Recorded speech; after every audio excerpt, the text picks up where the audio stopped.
This is the original esport racing game.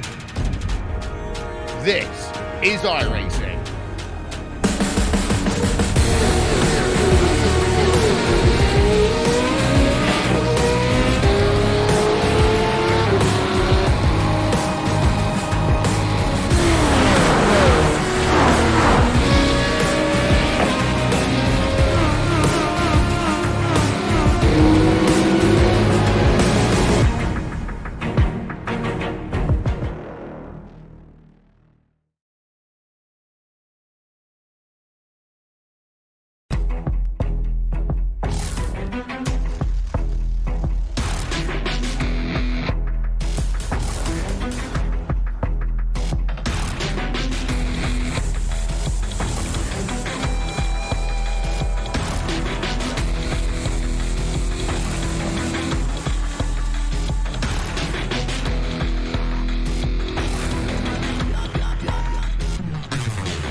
Welcome along today to the International Motor Show in Frankfurt, Germany for the 2019 Porsche Esports Supercup special event.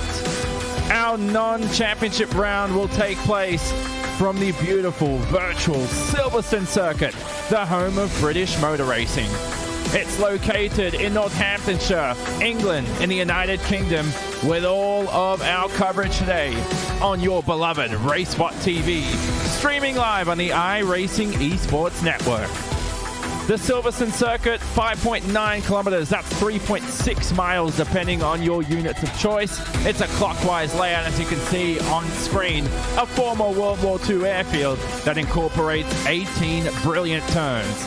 8 of those to the left, the other 10 to the right. 2 races of action coming up. We'll give you a deeper rundown of today's format in a moment's time. It's 11 meters of elevation change from the highest point of the circuit to the lowest. We are using that Grand Prix layout for 2019 and fixed setups to challenge our 40 best Porsche Esports Supercup drivers today.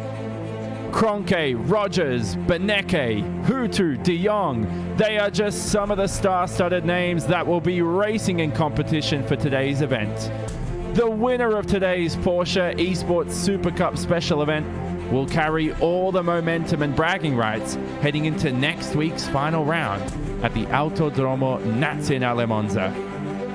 The championship, though, it's still tied at the top, but for Josh Rogers, and with pun intended, he's in pole position to take the inaugural 2019 championship ahead of Max Benecke and Sebastian Job. Will he do it, though, in 7 days' time? There's the VRS Commander SimSport driver on screen right now.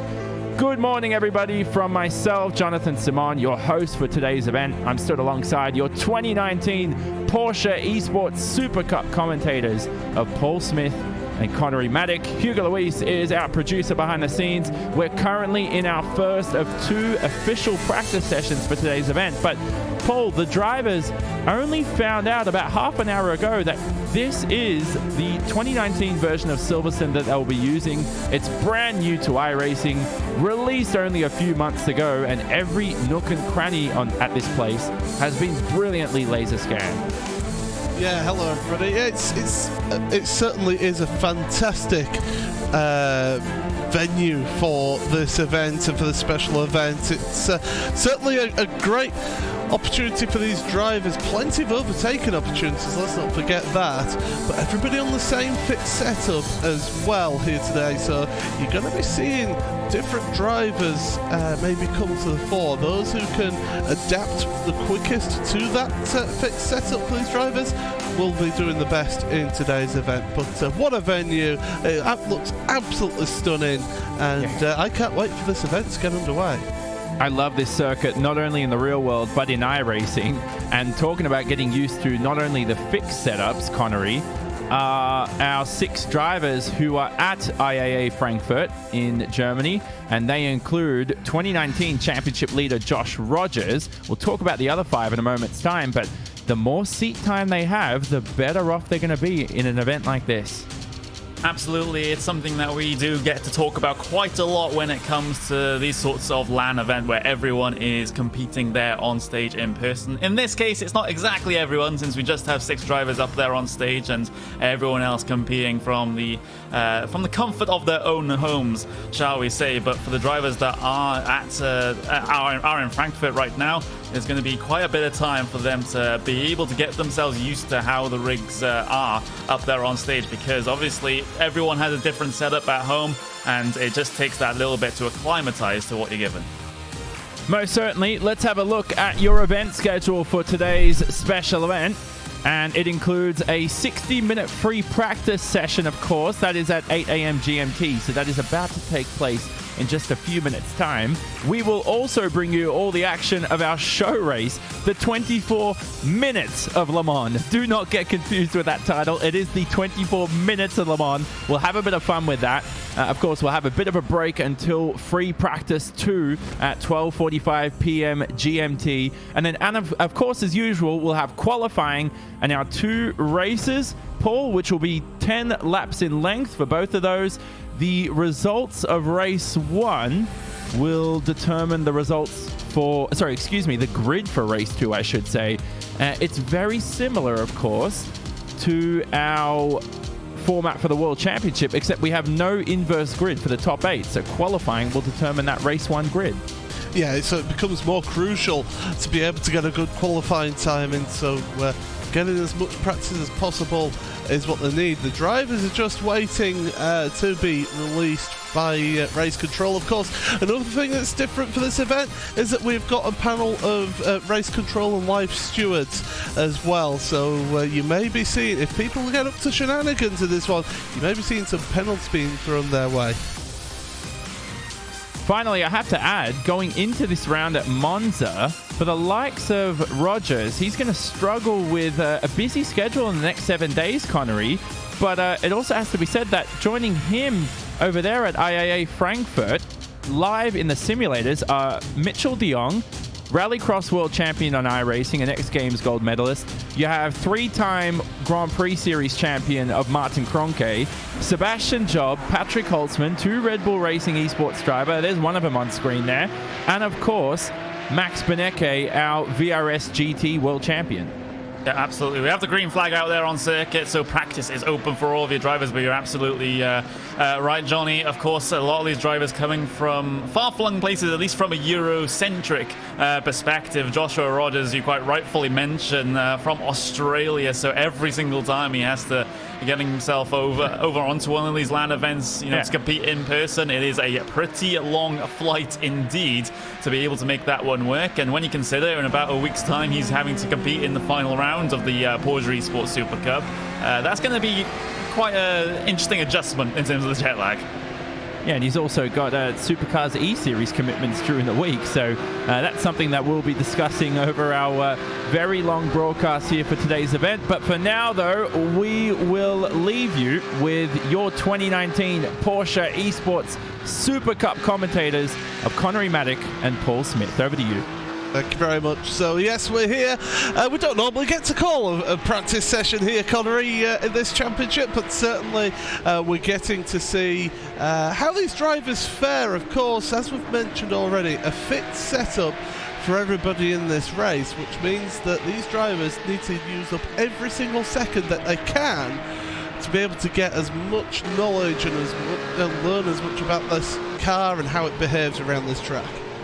Yeah, absolutely. So you might see a couple of drivers, at least on this these first couple of laps of practice here, just pushing wide a little bit, maybe having a little bit of an off-track excursion. It's just because they're getting used to how the cars handle with the fixed setup, which they're not used to racing, of course. In the Porsche Esports Super Cup, the setup is completely open. You can adjust what you want on the car, but not so for this event. Everyone has identical setups, so the only difference that you're seeing here is the driver. Yeah, absolutely. The focus is very much on the driver as we look at Gregor Huta, of course, Team Redline driver, but he's from Finland, of course. And again, as always with the Porsche Esports Super Cup, yes, these people are affiliated to teams, but you're very much individuals in these types of series. And when you've got prize money on offer for the top 3. I mean, $1,500 for the winner here today. You know, that's that goes to show that, you know, that there's a lot of pressure on these drivers to perform well.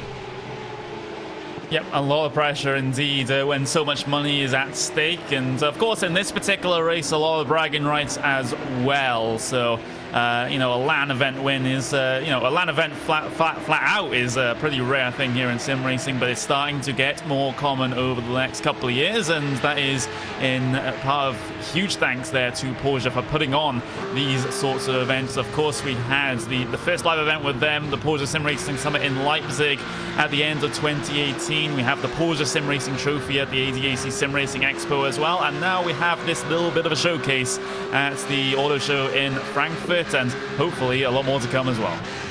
Jamie Fluke and Thomas Totella giving us a little bit of action on track as well. Obviously trying to learn off of each other what the slipstream is like, because we've seen so far this season, Connery, that the slipstream hasn't been that strong in this championship, and with this fixed setup, that's going to be so crucial to be able to get the run, especially down there, down the hanger straight in towards Stowe Corner.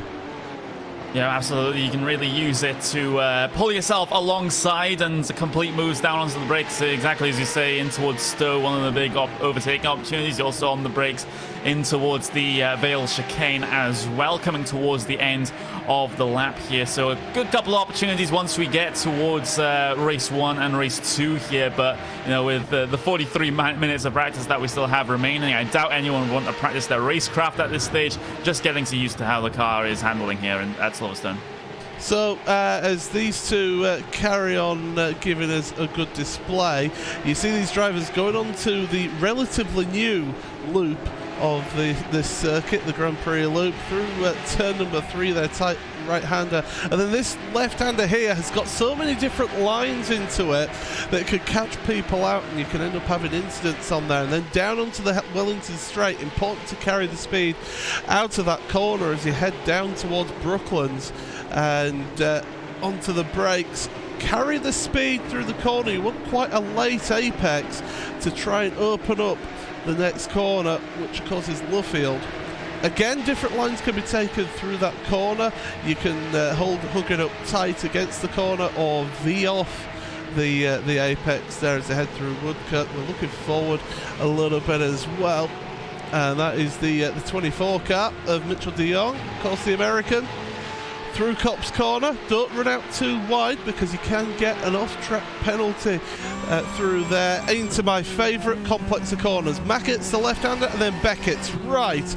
Get it just slowed down a little bit left, and then you've got to slow it down a little bit more for the final right of Beckett's before you then head on through Chapel, this flat-out left-hander onto the hanger straight. You hold your breath every time you go through Maggots and Beckett's, because it truly is one of the true challenging corners and complexes of corners in the world of motorsport. Into Stowe then, and we see Mitchell really struggling with the brakes there through the right-hander as we've got a car off to the right-hand side, and then going in to the Vale, which is the left-hander, and then Club Corner, the final corner here, of course, the double apex right-hander. So that's pretty much a lap around this track, and you know, even though it's a new layout for the drivers in the sim, in iRacing to be used to, it's been around since 2011, Connery, but it's already proven itself to be a fantastic layout for racing. Of course, when we had that round of the Porsche Esports Supercup here, it was a very fantastic and exciting affair that we saw when we had an official round of the championship here. So the same could possibly be said here for this show race as well. One thing I did notice while we were riding on board with Mitchell de Jong, though, was he's having a couple of troubles in the heavy braking zone. So still trying to get used to the brakes here. And well, in these 911 Cup cars, the one thing that a lot of drivers struggle with is the braking, because they can be quite skittish coming down into heavy braking zones. And when you add to the fact that Mitchell's having to deal with pedals that he's not used to as well in the sim rig at Frankfurt, that's just going to compound the issue. So, you know, that's the reason why we have this hour-long practice session, just to get yourself used to the equipment that you've been given. There are the practice times up on screen for you now, and, well, provisionally, the leader is Jack Sedgwick there with a 2:04.718, with Alejandro Sanchez not too far behind, although just saying that, Greg Hutu goes in and puts in a great lap time indeed, just under a tenth of a second away from Cedric. He slots himself into P2 right now. Yeah, he does. He's only 0.066 off of the fastest time is Jack. Now, one person that we saw just a moment ago is down in 11th place at the moment, who's absolutely on form, is Sebastian Job. And we talk about Silverstone and the track itself. Here is where he got his first double-head victory. The sprint race and feature race victory was here at Silverstone. And this is a man who last week got a great result once again, enough for double victory. Yep, absolutely. So he's on a good run of form coming into this one. We just saw Alexander Thebe have a little bit of an issue there, a little bit of a spin for him, but he'll get himself back going relatively quickly. But there's the man we were just talking about, Sebastian Job, double winner last time out at the WeatherTech Raceway Laguna Seca, and of course coming into the show race, like I said, carrying a lot of momentum into this one, and this will set himself up nicely for that championship challenge coming into the final round of the season if he's able to get a good result here today. Yeah, it's all about momentum, it's all about getting on form, and even though this is a special event, these drivers will be taking this very seriously, and those drivers out at the IAA Frankfurt Motor Show will certainly be enjoying their time out there. I want to bring Jonathan Simone into the conversation here, of course, because you've competed at a high level in sim racing. How important is it when you've not had the opportunity to practice? How important is this practice session, especially when it's just a flat-out baseline setup? It's very different because you obviously tailor that setup to your driving style, and you're used to it throughout the entire year. So for these drivers to jump into a fixed setup, you know, I saw somebody, I think it was Alexander Thebe, losing traction coming out of Luffield, didn't he? So you're going to see a lot more drivers struggle with that because they're unable to get the rear end dialed in, and it just makes a huge difference, right? But I think you're a talented bunch, and you're really quick drivers will get used to it quite fast. Well, you would hope so anyway, wouldn't you? That's for sure. They're not the best for no reason. As Jamie Fluke in 4th place, he's been sat in this draft all the way through, following Thomas Tatella, and this is a man who I think could potentially be in a shout for a really good event here, Jonathan, from Jamie Fluke, because he's not had the best of runs in the Porsche Supercup, the Porsche Esports Supercup, in the last few rounds. So he's due a good result here. He's still 8th in the championship, though. He's had a good 2019 season, hasn't he? Has to be said. But I don't think he's won a feature race, obviously, for sure. Never won. He's been on the podium a couple of times. I can see that early on in the season. Yeah, so he had that really good run to start with. Then everything just seemed to happen to him. He's been the unlucky man. He got lucky last time out, of course, at Laguna Seca. There was a big incident up at the corkscrew, and he went down the middle of it all and came out on top of that one. But surely, if ever there's someone who deserves a good result, it is Jamie Fluke after everything that's happened in the second half of the season. He does work hard, doesn't he? He's a very hard worker, does Jamie. I think his day job as well is pretty strenuous, so when he gets home, he might struggle to find testing time, but one of the best personalities I know in sim racing as well. He's a good laugh to have. He's good fun week to week, and he's running through Cops now. I love this corner. Hasn't iRacing done such a splendid job with this track? It looks so beautiful. Yeah, absolutely. I mentioned that, but every time I've been on this track, and every time I've done any of my broadcasts from here, it's always been. I've always commented on how good a job that iRacers have done here. And Connery, we've not really touched on the venue. That this is This came into iRacing in the middle of this year. Did this particular layout of Silverstone, so drivers have not had the most amount of time. We can get the split screen here of action from on board, the two Richard Young and Jamie Fluke, but drivers still aren't fully up to knowledge on this track. I don't think they'll have a good feel of the track, and the majority of the track they will know, but through this Grand Prix loop, people are still learning little foibles of the track here. Yeah, just a couple of pieces here and there that they might be able to pick up, but I don't think, with the amount of practice time that these guys have at home, I doubt there's much they're going to be able to pick up within an hour-long practice session here. So still, a lot of drivers still working their way through. You can see, like you said, Paul, the split screen on board with Jamie Fluke. We also have one of those VRS Grand Sim Sports cars. That was Martin Kroenke working his way through on a lap as well. And there's one interesting thing to note here, Paul. Of course, we do have live stewards here for this event. And, well, they've already been pretty busy. We've already had a car having, called back to pit lane because you are not allowed to what we call in iRacing, take the toe back to pit lane. That means pulling over, holding down a button, and it takes you back to the pit lane. But you're not allowed to do that here. You have to bring it down onto the pit lane under your own power. Unless you do get the permission of race control. Yes, absolutely. But obviously that person didn't, so they've been given a little bit of a reminder. And this is another thing for this practice session, is to give these drivers a reminder. It's a slightly different rule set to how we normally have things here in the Porsche Esports Supercup, and so these drivers are having to just get used to how it goes and how it handles here. But we've been talking about drivers at the actual event out at the motor show having to get used to their rigs. You've also got to think of the worldwide appeal of this series and the drivers that are involved in it, and I'm going to bring Jonathan into this because he's perfectly positioned to comment on what I'm about to say, which is time zones.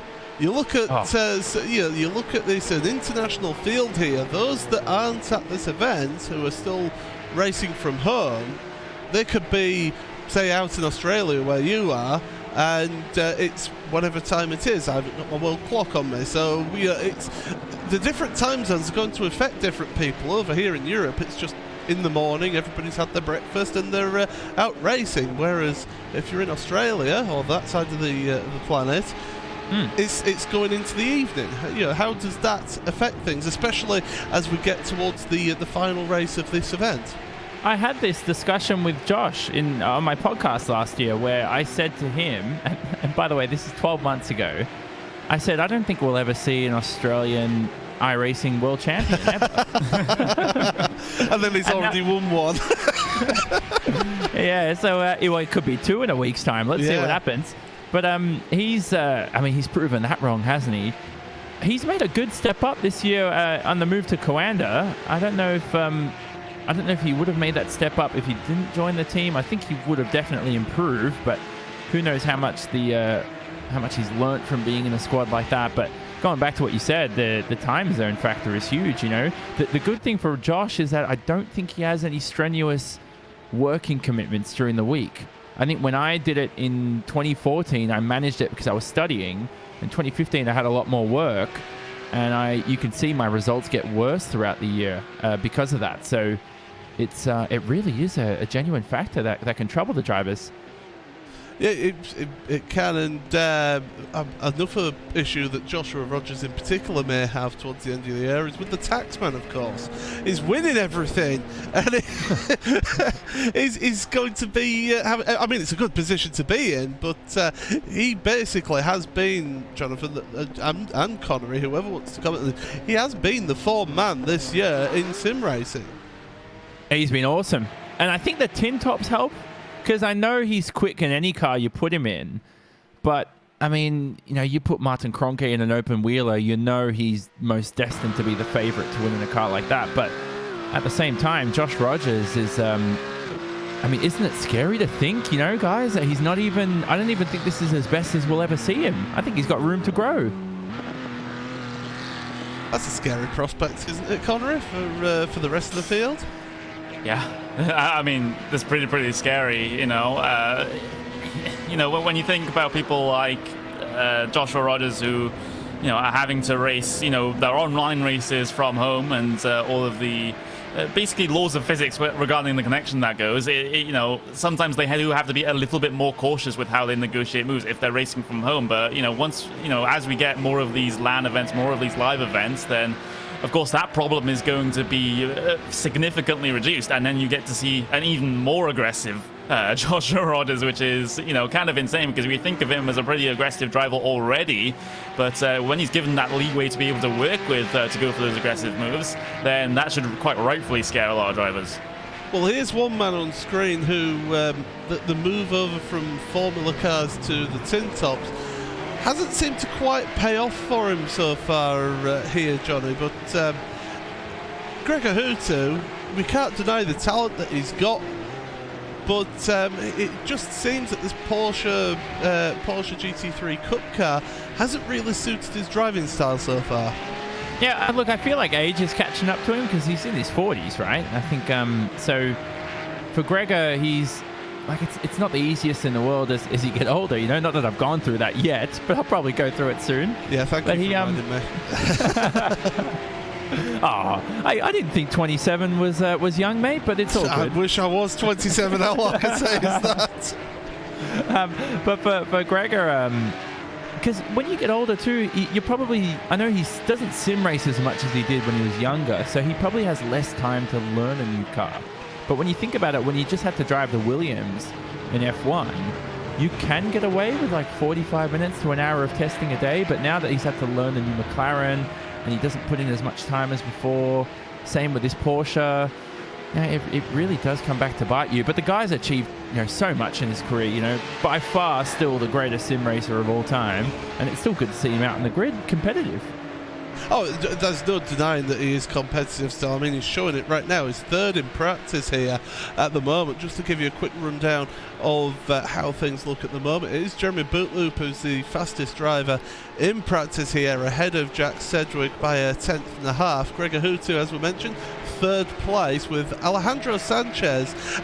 Greg Connery, this is a man who we've seen sort of come through this season. It took him a little while to get used to the car, but now he really thrives in this car, it seems, and he's doing it on his own. He's got no teammates here in this event, unlike many other drivers, and the Spaniard is doing a fantastic job now.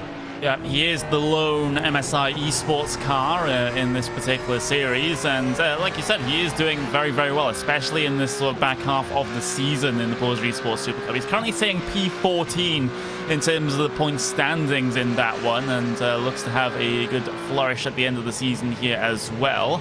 But, you know, I would love to see more Spanish drivers in the Porsche Esports Supercup. That is for certain, because there's so much talent from that region of the world that isn't exactly represented in the Supercup. So if we can get a couple of more of these drivers through the whole qualifying procedure into that series, I think it will just add some quite interesting racing, quite spicy racing when it comes to the Supercup. And, you know, we will obviously want to showcase all the talent that we can here in sim racing, because we're all along for this ride, we're all on this train, and hoping that this becomes much bigger than it currently is at some point. So we just had a ruling through from Race Control. The number 27 car is allowed back on track. They had to take the tow back to pit lane because of a technical issue. So, you know, there's one of the extenuating circumstances there in the full effect there, Paul. Yes, that's Patrick Holtzman, who we saw. There was a couple of incidents it was involved in last time out in the Porsche Esports Super Cup. We won't delve too much into that, mainly because we haven't had any stewards' rulings about that. But he's here in this event here today, and you know, Connery, me and you were on the Friday Night Primetime broadcast last night, and afterwards we were talking amongst ourselves. And is that going to play any effect into this? Is there going to be a little bit of bad blood, or is it just going to be, no, that was last week, move on to this week? As Bill Belichick said once, we'll move on to Cleveland. Well, the drivers have been explicitly told to leave any grievances at the door. coming into this one. So yeah, it'll be interesting to see how they negotiate this race as we see that Red Bull Racing Esports car, big moment there out of Club Corner, able to gather it all together though by the time turn number 1 arrives. But yeah, of course, we do have to mention the Holtzman and Joshua Rogers history. You know, it's a storyline that we have going, but you know, they've been told to just tone it down a little bit coming into this race. But and Jonathan, you'll know this from your racing, and I know it certainly from my racing. You can't afford, if you want to be competitive, you can't afford to be taking grudges into the next round or to the next event that you're racing in. You have to just put it in the bag, compartmentalise it, and just say, right, that's done, move on. Is that true? I've never done that. I've always held a grudge. I don't remember that being an unwritten rule. But the thing is, there was a funny story once with Michi Hoyer. I've told this story like 3 times, but I don't mind telling it again. Dude's a lovely guy. But I remember when there was a race in China in, I think, 2014, and he like took out my rear wing and run one race, and then the next race straight after we ran like a GP2 Formula 2 format. He like crashed into me on the China straight, and I held a grudge on him for 6 months. And then at the end of the season, he messaged me going, hey man, how's it going? You all good? You know, what are you doing next year? And I was like, dude, I'm still holding a grudge from the crash. Like, I'm still waiting for an apology. But that's just me, you know. So that's just driver mentality. I think at the same time, when you're in the cockpit as well, you hear these guys all ranting and raving over the radio. I don't mind a show like that. I mean, yeah, you'll have that heat of the moment, sort of outburst of emotion, and you know, what's this guy doing, and all this, that, and the other. But at the cold light, at the end of the day, you have to move on, because if you hold a grudge against somebody, and what I'm learning right now is don't upset Jonathan Simon, everybody, is that if you do hold a grudge against somebody and you end up coming up against them in a race, you're more likely to make a mistake in that race and end up having another incident. I mean, we've seen it time and again in other motorsport disciplines, in Formula 1, when I always remember the Lewis Hamilton Felipe Massa kept on coming into each other back in 2010, wasn't it? That or somewhere around that time anyway. And you know, so you can't get too het up over one particular driver. It's Tommy Erskine, great time from him, moving to second place now in your practice session. But yeah, you can't get too involved in things like that, Connery. No, you can't, and you know, it's the thing is, we do like to talk about this, and it's, you know, like you said, it's the exact same thing that happens in the real world as well. Some drivers get very emotionally invested into the racing, and they get, you know, frustrated, they get annoyed, they get angry, and you know, in real racing, and of course in the sim racing side of things as well, it's all emotions that very much are understood between the two disciplines here, and you know, it just adds to the event, I suppose. It adds to the racing that we get to see when we have these things going on in the background as well. It just you know, it's a treat in terms of the viewer here today. There's Tommy Erskine out there on circuit though, as you said. He's currently P2 out there in the practice session, just a good couple of thousandths of a second ahead of Jack Sedgwick, actually. 204.714 versus 204.718 there, so these times are tightening up, which is good to see coming into the latter portion of this practice session. Now, we've just had about 40 minutes of practice done already, and it seems like the time has flown. Absolutely, yeah. Just to give you a little indicator of the level of competition, it's around a 2-minute 4, 2-minute 5 lap around here. First to 18th covered by 1 second. It's kind of what we're used to here in the Porsche Esports Supercup here, Jonathan, and I know you've been sort of checking out the series whenever you had the time to be able to do that, but the level of competition here and the level of drivers is just absolutely incredible. Yeah, it's over a 2-minute lap to be that close is even more incredible, you know. I think there was one session at Watkins Glen this year where we had, I don't know how many drivers it was. I think it was 32 drivers within a second of each other. Yeah, that's insane. And I know Watkins Glen's a little bit of a shorter track, but I've almost hardly ever seen that in a non-oval type of racing circuit. It's incredible. And the thing is, because it's so close, the racing here, it means that when we do get into the races, the action is tight, it's close together, and any little mistake is punished in this series. That's what we see. One driver we've just seen there on pit road who was getting tyres was Kazuki Umeshima, and I know Jonathan, me and you have called Kazuki for quite a while. This is a man who is driving out of Japan. He's a top driver, but he just seems to get involved in some instance pretty much every round of the Esports Supercup. And it's a lot of luck there, but I think there's a lot of skill involved in that, to avoid incidents.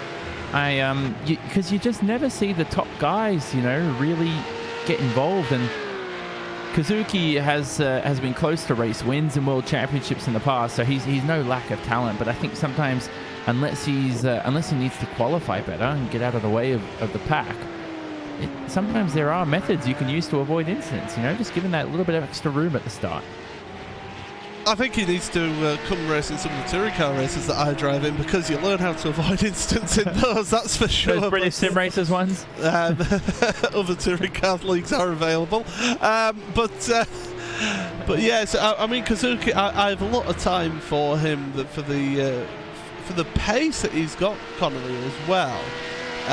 It just seems that every week he just doesn't seem to get qualifying right, and then, as Jonathan mentions, he's in that mid-pack and something happens, and before you know it, he's in the grass. It's weird because he has the opposite issue in what was the GT World Championship here in iRacing, where he tended to have a good qualifying and then just slip back during the race. And, well, it's the opposite coming into the Porsche Esports Supercup, where he has back qualifying and then tries to recover things in the race, but not really exactly successful in doing so. But Umeshima, of course, he's been around the iRacing block for a while, so still very much has a lot of pace, but it just seemingly that he's not really able to show it in recent times. Hopefully he gets back on his feet soon, because I would love to see a very, very competitive Umeshima going for top fives like he sometimes used to when the World Championship was on its old format. But we also have a couple of other Japanese drivers trying to work their way through on iRacing as well, because you have the two Radicals Online drivers, Kitora and Muto, trying to work their way through. And I know Radicals Online have said that they want to be chasing a slot in the Porsche Esports Super Cup for next season using those two drivers. So that one's going to be interesting. I'd love to see how they're able to make things work in that particular team, and of course from that region of the world as well, because Umeshima right now, I'm just having a look through the entry list of this one, he's the only one from Japan as far as I can see.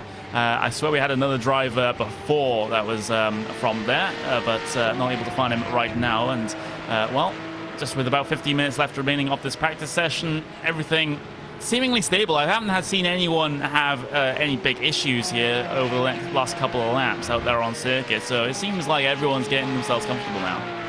So one thing that is, we'll look at Niels Koch in the Williams Esports car, 15th place at the moment. One thing that I have noticed is that those that are out at the Frankfurt Motor Show are still, it obviously seems that they're still getting used to the setup, the rig setup that they've got there, because again, I'll bring Jonathan in for this one.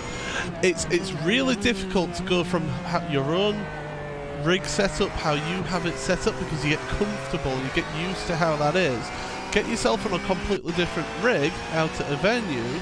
You're in an alien environment because you're out on a stage in the middle of one of the biggest motor show. But also, you're using equipment that you've not really used before. Yeah, that can really make a big deal, as we see a replay here with Josh Rogers. But I think it all depends on preference too. Some of these drivers will luck out For Rogers, who's in the rig, you can see just spinning out of left field, getting used to traction. The thing with that is it's hard to put down if you're Josh now. I think, Paul, you've got to identify, is that the fixed setup or is that the rig? So that's the challenge for these drivers right now who are at the at IAA Frankfurt. But at the end of the day, you know, you hear of drivers like Enzo Benito, McLaren's shadow driver. He's someone who still races on just a single screen wooden chair. I like that. That's my style. I've tried triple screens out. Triple screens done nothing for me. I almost never look at the left and right screens. So yeah, again, I mean, there's a lot to get used to there. But I have to say, some high class rigs when you see him with all the tweets we've been seeing on Twitter. Yeah, absolutely. I know Steve Myers and Kevin Bobbitt from iRacing have been tweeting out photos of the setup there at the motor show, and it's great to see the venue looking so good. We've got another replay. This is Max Benecke, and if one of your drivers that are out there at the show in 16th place, you can see the gap to leader is just 0.6 of a second, and he's come round Club Corner absolutely fine there, heading in towards Abbey, the chicane, and he got over the curve on the outside. It's fine through the right, and it's through the left. All well and good here on this replay. And, well, Benecke, he's another one who's, as I say, out at this event. He had a difficult time at the Sim Racing Expo, Connery, and he's trying to make amends, and certainly had a good time last time out in the Porsche Esports Supercup. Yeah, I mean, it was the main sort of event of that race was that big incident in the corkscrew which caught up Joshua Rogers and cycled him all the way to the back of the field. And Maximilian Benecke, he was directly behind all of that carnage happening ahead of him, and he was able to pick the one line available to him to get through that incident unscathed, and well, puts him in a fantastic position now to challenge for the championship win next weekend. So that is just a huge boost to his sort of standing right now. We do have Ilkka Happala out there on circuit as well, and Happala is not really a driver that we have talked about all that much throughout the regular season. He's sort of been sitting sort of in that lower mid-pack and not really making all that much of an impact, but he does come from the Orion race team, which is a very, very, I would say, old team here in iRacing. They've been around the block a while and still pulling up performances fast enough to keep themselves in the top level of iRacing here. So that is certainly one to be admired. Yeah, Ilkka, and that's it. He's been in the series, but we've rarely mentioned him. It's just been one of those seasons where he seems to be in that mid-pack towards the rear as well in some of the races, and we've not really mentioned him throughout the championship. But let's not forget, he is one of the quickest drivers and one of the most consistent drivers in iRacing. It just goes to show that level of competition that we have out there, that Ilkka is currently in practice here, Jonathan, down in 19th. 0.8 of a second off the fastest time, which you think isn't a lot, but that's 19th here. Yeah, but he's better in open wheelers, isn't Ilkka Happala? I mean, he won a Grand Prix Series race back in 2010, obviously the inaugural season. But I feel like now in the Porsche, doesn't mean he's any less talented. It just means that he's going to have to put in a lot more time to master this type of car. Yeah, so down there in 19th. I would say the top 20 of our field are within the second, but they're not, because Mitchell de Jong is 1,000th of a second over the second marker, so over the 1 second marker. So yeah, that tells you the level of competition we have here. And still, it's Bootloop who's actually in the pits. He's not out there practicing as Jeremy Bootloop. He's leading the practice as we go into this final 10 minutes here of this opening practice session. Tommy Erstgaard second ahead of Jack Sedgwick, Alejandro Sanchez with Sebastian Job. 5th place for Job at the moment in practice, ahead of Gregor Huto. Then Jamie Fluke, Graham Carroll round up the top 8. So mixture of nationalities there. We've got France, we've got Norway, we've got the UK represented, Spain, Finland, even Northern Ireland and Scotland involved in that top 8 there as well. So a mixture of nationalities, and that's something that is really pushed here in this series, Connery. You can see it in our ticker bar there. It's all about the driver and the nationality. It's not necessarily about the team, as Ilka has a bit of a spin there, but it's all good. He's carrying on, but he's got a bit of damage because he went over that sausage curb there on the inside of Vale. But that's something that we really focus on in this series, isn't it? That it's not necessarily so much about the teams, because it is an individuals championship, and even in this race, this special event, it's an individuals event. And it's all about, where these drivers come from, show the true global nature of sim racing and this series in particular. Yeah, absolutely. And one of the main topics that tends to be talked about when it comes to sim racing is the very, very low barrier to entry. You can basically be decently competitive if you buy a sort of relatively cheap commercial wheel. Of course, at least on iRacing, you have to buy the subscription and the tracks and whatever, but still, that is still so much cheaper than buying one of these Porsche 911 Cup cars and racing as a customer under Porsche. That is a very, very expensive thing to do indeed. Plus, you've also got, in the real world, a lot of young drivers especially, come up through karting as well, which is a big, big investment for themselves and their families as well. But with sim racing, all you need is a decent computer, an okay wheel, and that is still going to get you, going to be under €1,000 to be able to get both of those, which will only get you a couple of races in karting, I suppose. But you can then race a full season in something like this and get your name out there and be able to compete in an international event for basically peanuts. I mean, basically, if you look at say some of the sort of more national Carrera Cup series, so like the one in the UK, the Porsche Carrera Cup UK, you're talking a couple €100,000 to be able to compete in that championship and to be competitive in that championship. Yes, you could maybe do it for a little bit cheaper, but you're not going to be as competitive because you're not going to have the team around you. So you compare that to this, which is a global championship, and you could do that for, even if you get yourself a more sort of mid to high end setup in terms of your rig and your equipment, you're still only talking a couple €1,000. Compare that to a couple of €100,000, Jonathan. That's a bargain in sim racing. Yeah, it definitely is. And you can turn it into your job for the year, which is even better. Yeah, all that money you've saved from that sponsorship money of having to pay for going into the Carrera Cup or whatever, there you go. You can just live off that. Yeah, I was speaking to Dane Warren, who's an Australian Supercars E-Series driver, and he's someone who's carded. He's been trying to obtain himself a career in the real world. By the way, that was some brilliant camera shots at the exit of Luffield with Marcus Jensen. But he told me how he's almost achieved more through sim racing than he has through real racing in terms of trying to set himself up with a career in motor racing. If that makes sense.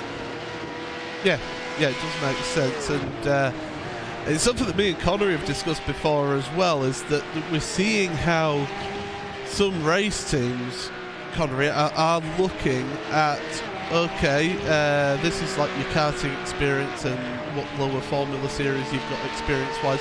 What's your sim racing background as well? Teams are starting to ask that now of drivers in the quote-unquote real world racing.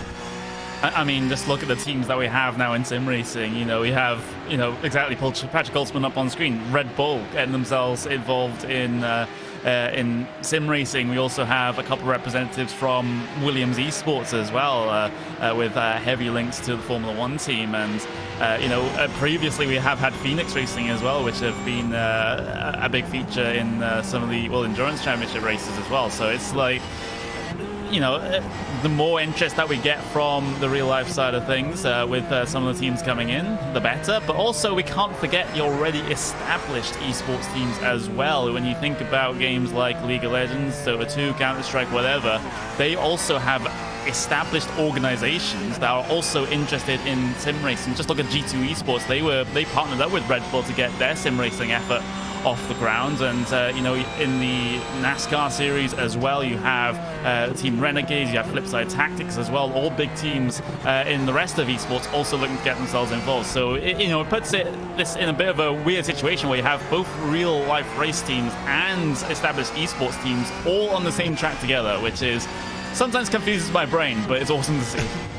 I mean at that Porsche Sim Racing Summit event back in December, Connery, that me and you were at, obviously we won't go into any of the details, but we saw people from G2 Esports, we saw people from Porsche Supercup teams, managers were there. There were all sorts of different representatives from different parts, all interested in sim racing. It's seen that growth, and it's that groundswell that now seems to be taking effect here. And with Porsche being this sort of big figurehead, really pushing this forward now, it's really getting people's attention and getting all those other partners involved to be able to help give it that surge and give it that growth.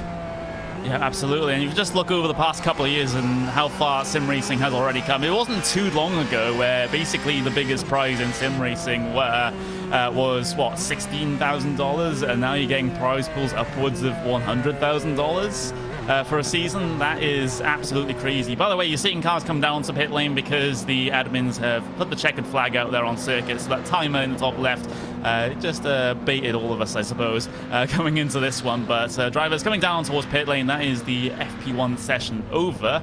And Jeremy Bootloop tops the timing sheet.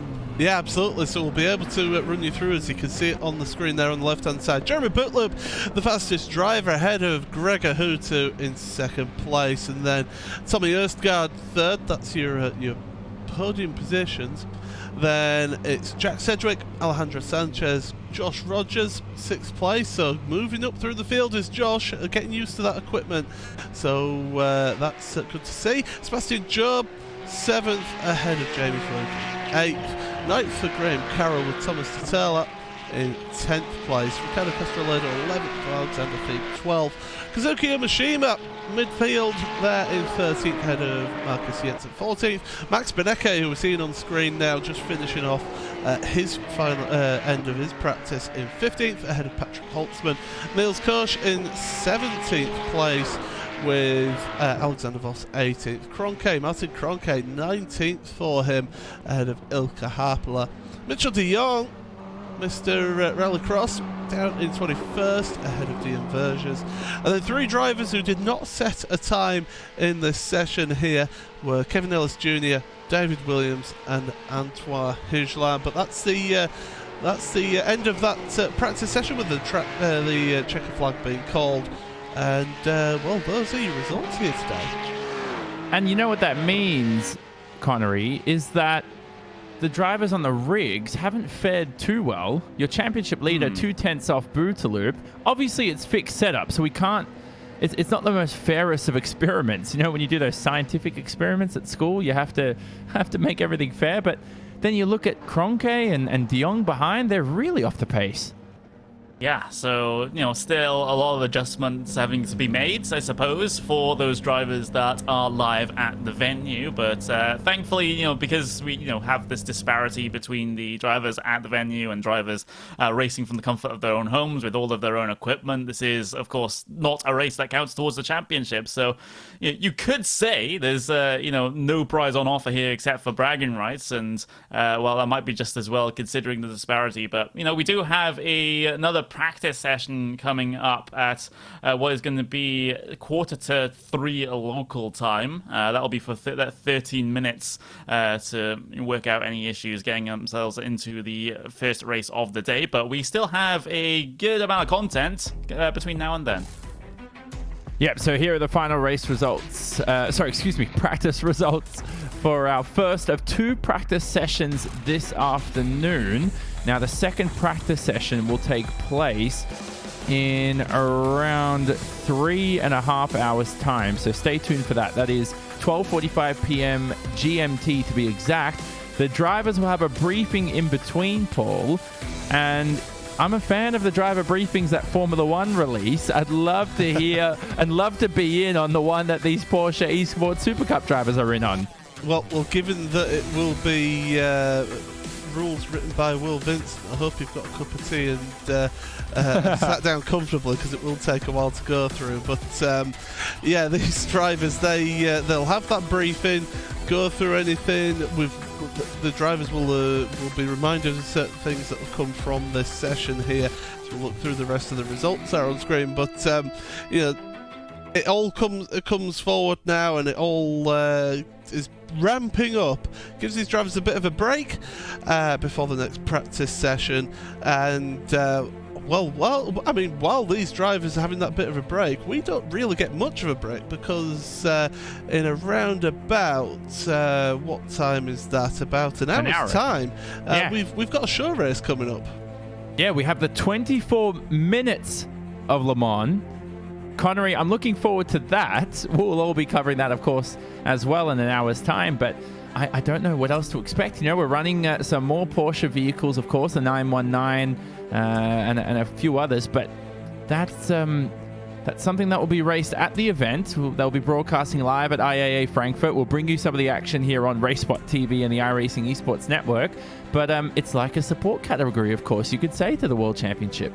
I mean, yeah, I guess you could say that. And like you said, it's the 919, the 911 GTE, and of course the Carrera Cup car, with 3 sim racers and 3 what they call characters. So I'm not sure if that's a mistranslation or anything, but characters. I wonder who these characters are, because I know we haven't been told who, I guess, the special guests are in that particular race. But as soon as we'll have it, we'll let you know. And just adds something a little bit more interesting elements coming into that 24-minute Le Mans race. I can tell you one person who it isn't. It isn't me. Oh, I was about to say, Paul, you're quite a character, to be honest with you. I thought you'd be there. Maybe not. No, maybe not. But let's round out the rest of the action that we'll bring you. So after practice 2 at 12:45 p.m. GMT, that will run for around just over 10 minutes. Then we'll bring you a 15-minute qualifying session, as you can see on screen, at 1 p.m. GMT. That 15-minute qualifying session will determine the grid for race 1, Paul. We have a quick warm-up after race 1 is over. That warm-up is just a sort of, it's almost a cool-down, really, you could say, is a better way to put it. And then race 2, two 10-lap races on action. And then we'll bring you all the post-race interviews here live on RaceSpotTV and the iRacing Esports Network. Yeah, I'm looking forward to this. That's where it really sort of ramps up. Of course, these drivers fighting it out for the prize. Of course, $1,500 being awarded to the victor of the race overall. So yeah, definitely going to be a really good event for us here today. I'm looking forward to it. Most certainly. Now, there were a few drivers missing from practice. They will be in action later on for the official event and for the race coverage, of course, too. We will be back shortly here. We'll bring you a countdown soon enough, and we'll bring you all the action of the 24 minutes of Le Mans in an hour time. But for now, though, you are watching the International Motor Show in Frankfurt, Germany, a 2019 Porsche Esports Supercup special event. It's a non-championship round. We'll see you shortly for more racing action.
Welcome back to the International Motor Show in Frankfurt, Germany.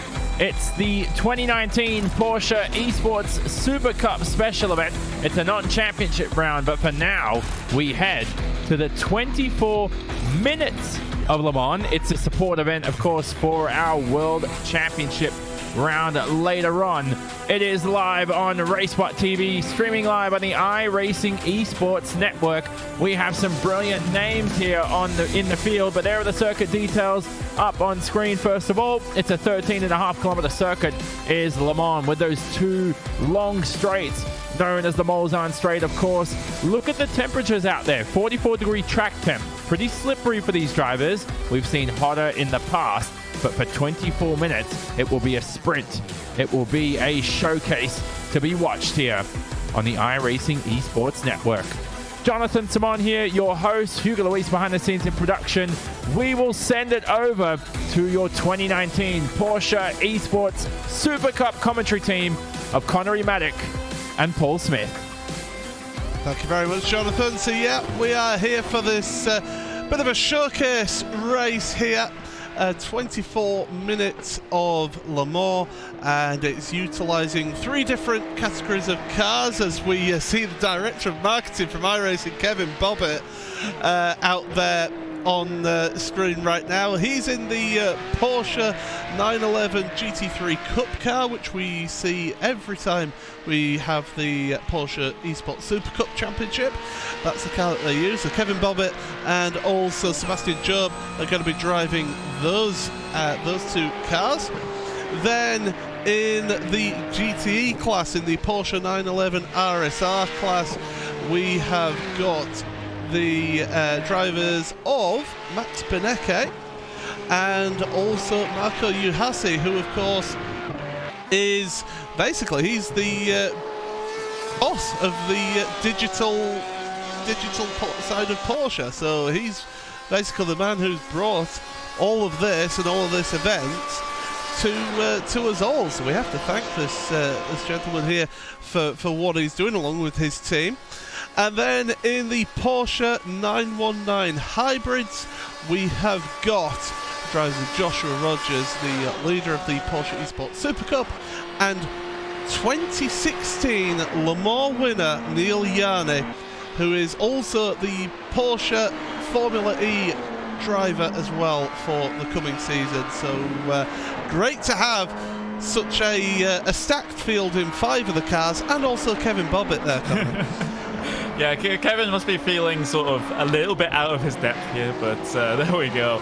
He'll just have to try his best in this one. You know, he is, he has some sim racing skills, yes, but probably not to the margin as a couple of these other guys have. But it'll be interesting to see how well he does here in this one, all on board with the Kevin hype train, I suppose. But yeah, the director of marketing for iRacing out there on circuit is currently being hounded by the back there. On the back, that was Maximilian Benecke just filing his way through in the GTE Porsche RSR car. So that's the straight line speed difference there coming down the Mulsanne between the Cup car and the GTE machine. We have about 5 minutes left of this sort of pseudo practice qualifying session before we get to that race. Absolutely, and what we're getting to see here are all the Porsche cars that are available here on iRacing. So as I mentioned, the car that Sebastian Job is driving, the Porsche 911 GT3 Cup car, it's not full GT3 spec, it's the Super Cup car. So it doesn't have the same aerodynamic devices or also the traction control or ABS. It has none of that. It's just a simple, pure-out race car. You've got the Porsche 919 Hybrid that we're on board here with Joshua Rogers.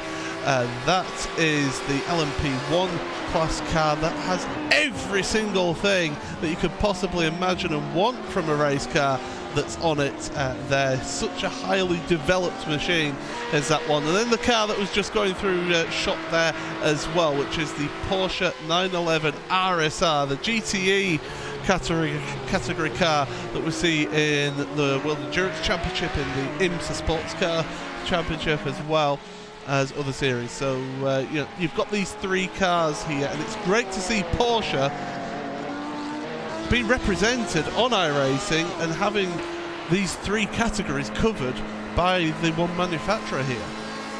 Yeah, absolutely. And it was just a couple of years ago where we doubted that iRacing would ever get any Porsche machines onto the service. But, you know, just a couple of years later, we have 3 official Porsches on iRacing to be able to go racing with here today. I just noticed that Sebastian Job is in the 911 car, so he's definitely repping the brand.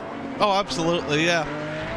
And a little bit of a unique race this, as we've mentioned. It's a showcase race is this, it's a special event is this, so the green flag won't be happening out of the final chicane. We won't mention the name that's given to that final chicane because it's a different manufacturer. As we actually look at Seb going into the Porsche curves, we won't mention this name because it's the Porsche curves, one of the most exciting parts of track around, and one of the most challenging parts of this track around the circuit Les Havre, otherwise known as Le Mans in northern France. And these drivers are not going to be starting on the green flag out of the final chicane. We're going to be waiting, we're going to be going round towards the exit of Tête Rouge before race control will give you a green flag, just to make sure you understand why they're not going to be racing immediately in this one. But yeah, certainly these drivers getting a little bit of practice in, a little bit of qualifying just to see how the cars feel around here. But you are going to see very much just a spread of the 3 categories, and it'd be a really good example here, Connery, of showing the differences in these different specs of machinery. Yeah, absolutely. So, you know, all 3 classes of cars represented here, although it is, of course, the Cup configuration of the GT3 machine. So it's not the official quote-unquote GT3 machine that you see in things like the World Endurance Championship. It's the one that's used in the Carrera Cups. Instead, here you can see both those GT machines head their way through there. The 911R, well, they got the RSR ahead, and the Cup car ended up spinning there towards on that run down in towards Tête Rouge. That's Sebastian Job having a couple of issues, but the checkered flag is out there on circuit. We'll get our grid set for this feature. Yeah, absolutely, and as we mentioned, it is a bit of a show race here. So Joshua Rogers on pole position ahead of Neil Yarnick in second place. Then we've got Max Benecke and Kevin Bobbitt on the second row of the grid. And I don't know why I'm speaking so fast, because then the third row of the grid is Sebastian Job and Marco Uhasi. And we've not really mentioned Marco that much here, just from commenting on him, but he is basically in charge of the digital motorsport division of Porsche. And it's been great to see the level of investment that Porsche have been putting into digital motorsports and in sim racing in particular.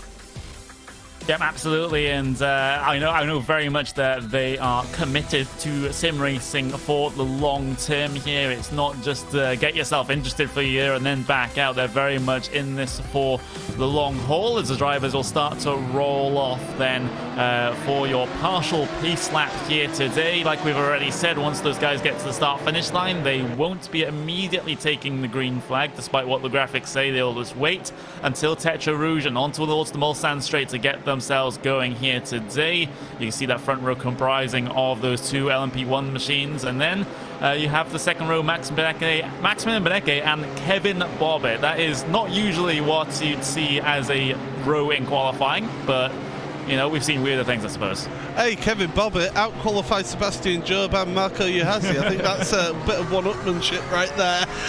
But you can see the grid going through your screen right now as they go through Porsche curves. And as I mentioned, this is one of the portions of this track where you really get to see the differences in the cars. Those LMP1 cars will absolutely fly through there. The GTE cars, they're not slow through here, but they look like they're at a standstill compared to the 919 hybrid cars. And then you've got the Porsche 911 GT3 Cup cars, they really do get a bit of understeer through there compared to these other two categories of cars. So you'll see the difference between them. The tricolor is getting flown over right now, so we're getting ready for this one, but these drivers are going to stay in formation, and of course it's a Porsche safety car as well at the front of this field, so Porsche being represented truly here on this little showcase event here today. But what a front row though. Joshua Rogers and Neil Yarney. I mean, you've got the top name in sim racing and one of the top names in the world of motorsport there on the front row. That's great to see there, and even though it's a bit of a showcase race, I would imagine that they're still going to really give us a good show here. Yeah, good show. They will have to hold despite the green flag being on the starter's stand, and we'll wait until Tetra Rouge to get this showcase race started here today. But absolutely fantastic view. I like how iRacing's modelled the Le Mans flyover when it comes to the starts of the races here, you know, at the circuit at the start in iRacing. But up towards Dunlop, of course, one of the big braking zones at this racetrack, one of the big overtaking opportunities as well. And then you file your way all the way through here, and well, we're just a couple of moments now before getting this race started. Absolutely. So through the Dunlop chicane, down through the S's here. Absolutely iconic circuit is Le Mans, and a place where Porsche have been so successful over the years here around this track. But they're heading towards Tetra Rouge now before the start of the Mulsanne Straight. And that's where the green flag will be waved. Drivers lining up, getting ready for that message from race control. And then you'll see those Porsche 919 hybrid cars just leap ahead of the rest of the field once the green flag gets flown by race control. Still sat here waiting for that. Now the message goes out, the green flag is flown, and we're away for this 24 minutes of Le Mans, and it will give us a good demonstration, as I mentioned, of the differences in the cars, but also get to show the day and night cycle on iRacing, as well as the two 919 hybrids go into the first chicane, and it is Josh Rogers who takes the lead out of those two. Through that chicane, Neil Yarney cutting across the inside of that chicane as they go down the Mulsanne once again. Full throttle, of course, on board with Neil Yarney, 2016 Le Mans winner. As they're heading down the Mulsanne, utilising the slipstream, pulls out alongside Josh in towards the second chicane here, and onto the brakes once again for these two. Oh, almost rubbing barrels there between the two of them. That's getting a bit exciting between those two drivers at the front there, as the rest of the field come through then of the RSR and also the Cup car. And well, Kevin Boppett's fallen to the back of this little group of cars. It's Beneke and then Job, who's doing a good job in that Cup car. And then Juhasik and Kevin Bobbitt at the back there. But Yarney and Josh Rogers, in fact, Neil Yarney's gone off into the gravel at Mulsanne corner. Yeah, big crash between these, well, not a huge crash, but an incident between these two. Actually, it was a big shove from Yarney. He goes straight into the back of Joshua Rogers, down in towards Mulsanne corner. There's the replay. A big old punt there for Rogers, and something tells me that Rogers, he's starting to get used to this now, isn't he? So, they certainly are pushing on. So much for the Spinner Showcase race. They're going at it hammer and tongs, as the rest of them will look back then at the GTEs and the Cup cars. And, well, these drivers all together, as well as they go into Indianapolis now. The fast left, right, then left. And then Arnage corner is one of the trickiest corners in the world of motorsport. It's a tight corner. You think you're going slow enough, and then you realise, no, I'm not going slow enough, and you end up in that wall on the outside of the corner. So Marco Juhasik right now is alongside Beneke as they come out of Arnage, heading towards Porsche curves for the first time in this race. But could see good side-by-side battling, and if Max has any sense about him, he'll let the boss win. Oh, there we go. And, well, Yuhasi is going to back out all the way out of that one. Meanwhile, Job down the inside of Kevin Bobbitt at the first part of the Porsche curves. Coming towards the end of the lap there. A misjudged entry there for Bobbitt. Just allows Sebastian Job to slip all of the way through here in this one. Meanwhile, your race leaders are still very close in that LMP1 class as well. Here comes Joshua Rogers. Looks to the inside up towards Dunlop. Then it's going to have to be the outside when it comes to the braking zone. Inside for the kink, though, and he's able to get clear. So that's the Australian back in front.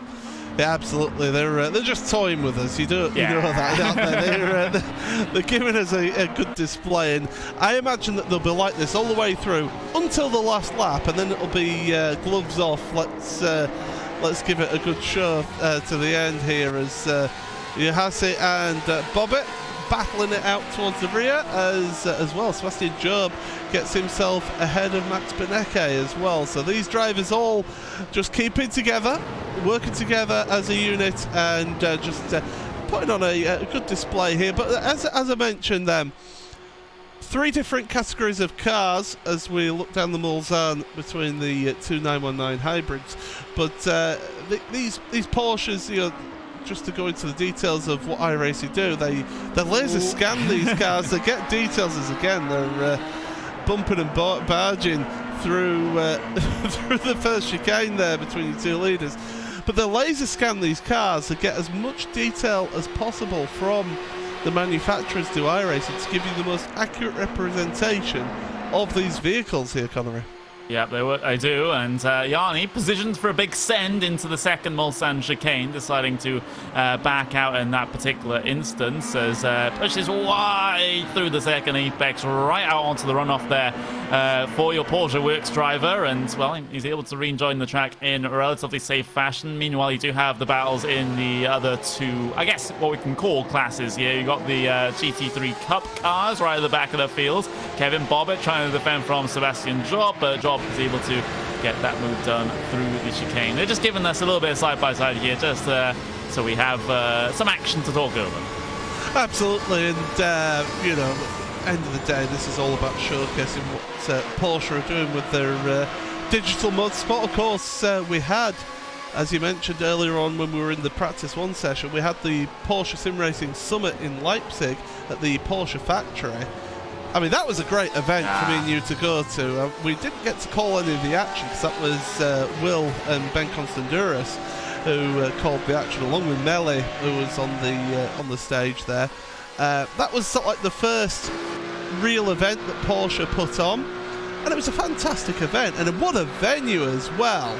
I mean, overlooking the factory and the test track that they've got there in the museum as well. In fact, Yuhasi has had a spin down at Mulsanne corner, so he's trying to find himself a little bit of a gap to be able to reverse, get it into fourth gear, and away he goes again. So easy to do that down at Mulsanne, just to lock up the rears, as we'll get a look at the replay. But yeah, we mentioned that event at Leipzig. That was a fantastic venue to have what was Porsche's first live event of sim racing.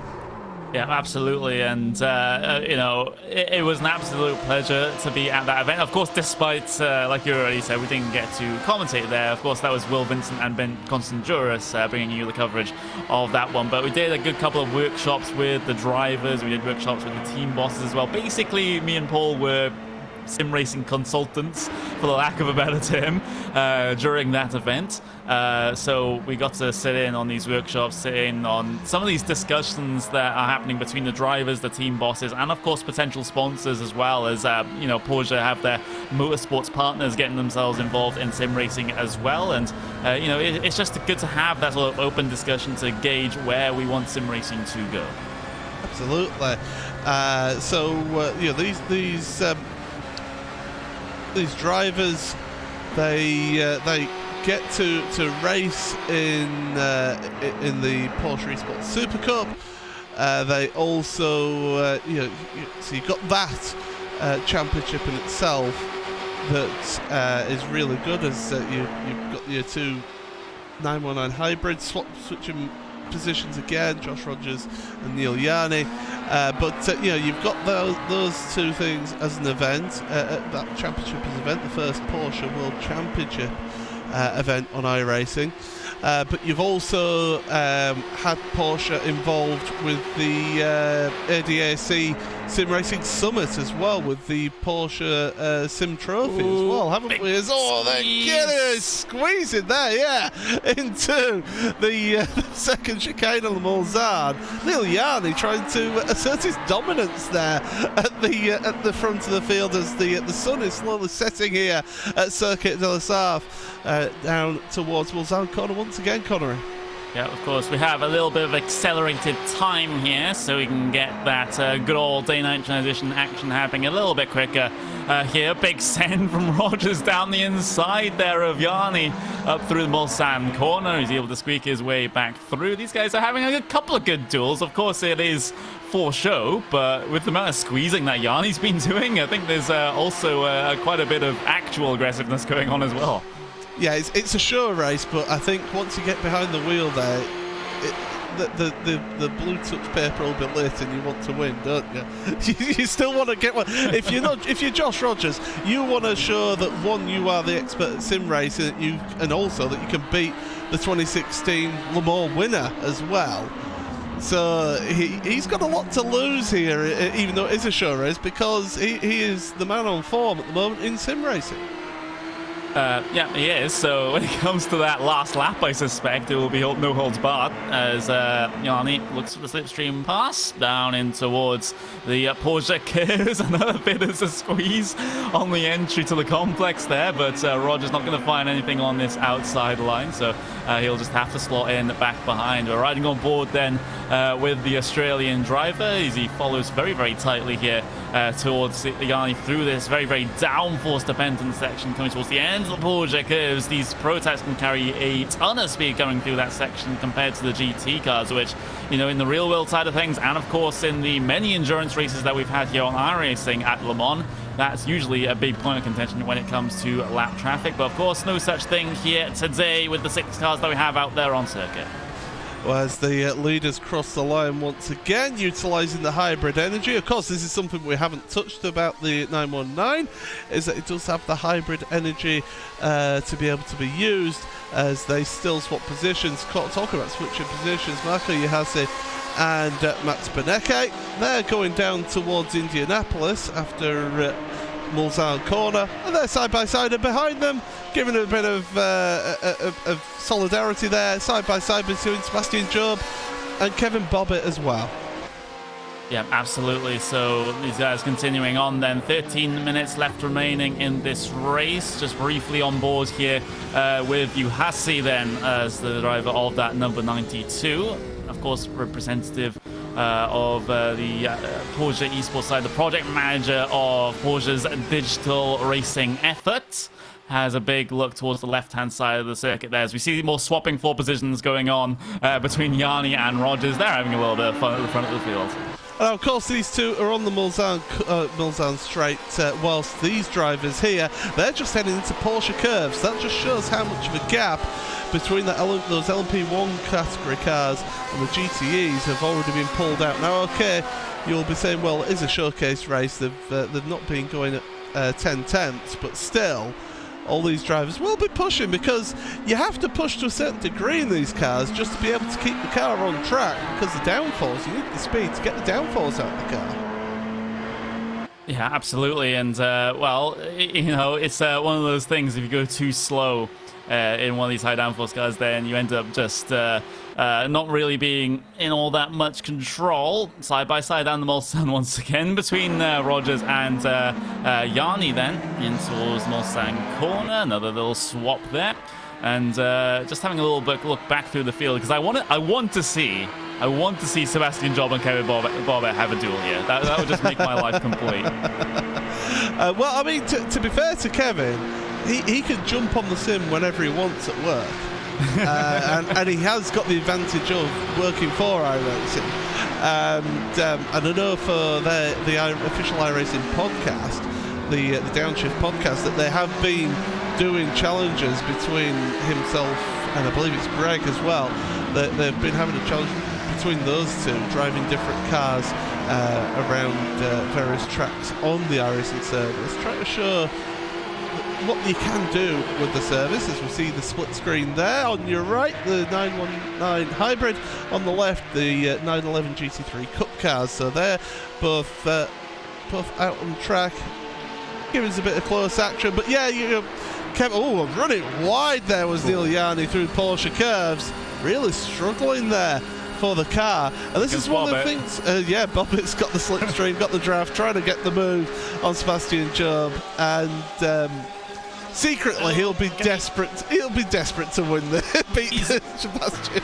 He's able to do it on the brakes, so we can officially say that Kevin Bobbitt has pulled off an overtake on Sebastian Job here. So iRacing staff member passes Porsche Esports Supercup Championship contender. I think Kevin will take that one and probably mention it during the podcast when they film it next after this one. But they'll still go side by side then down the Mulsanne. Job just, I get the feeling he's playing with his food, but it's giving us a show. Yeah, absolutely. He's putting on the show, and that's the important thing. We're showing what Porsche have brought to, what iRacing have brought in terms of Porsche content to the service, but also what Porsche bring to the world of sim racing as well. As we mentioned, those different championships that they've been involved in.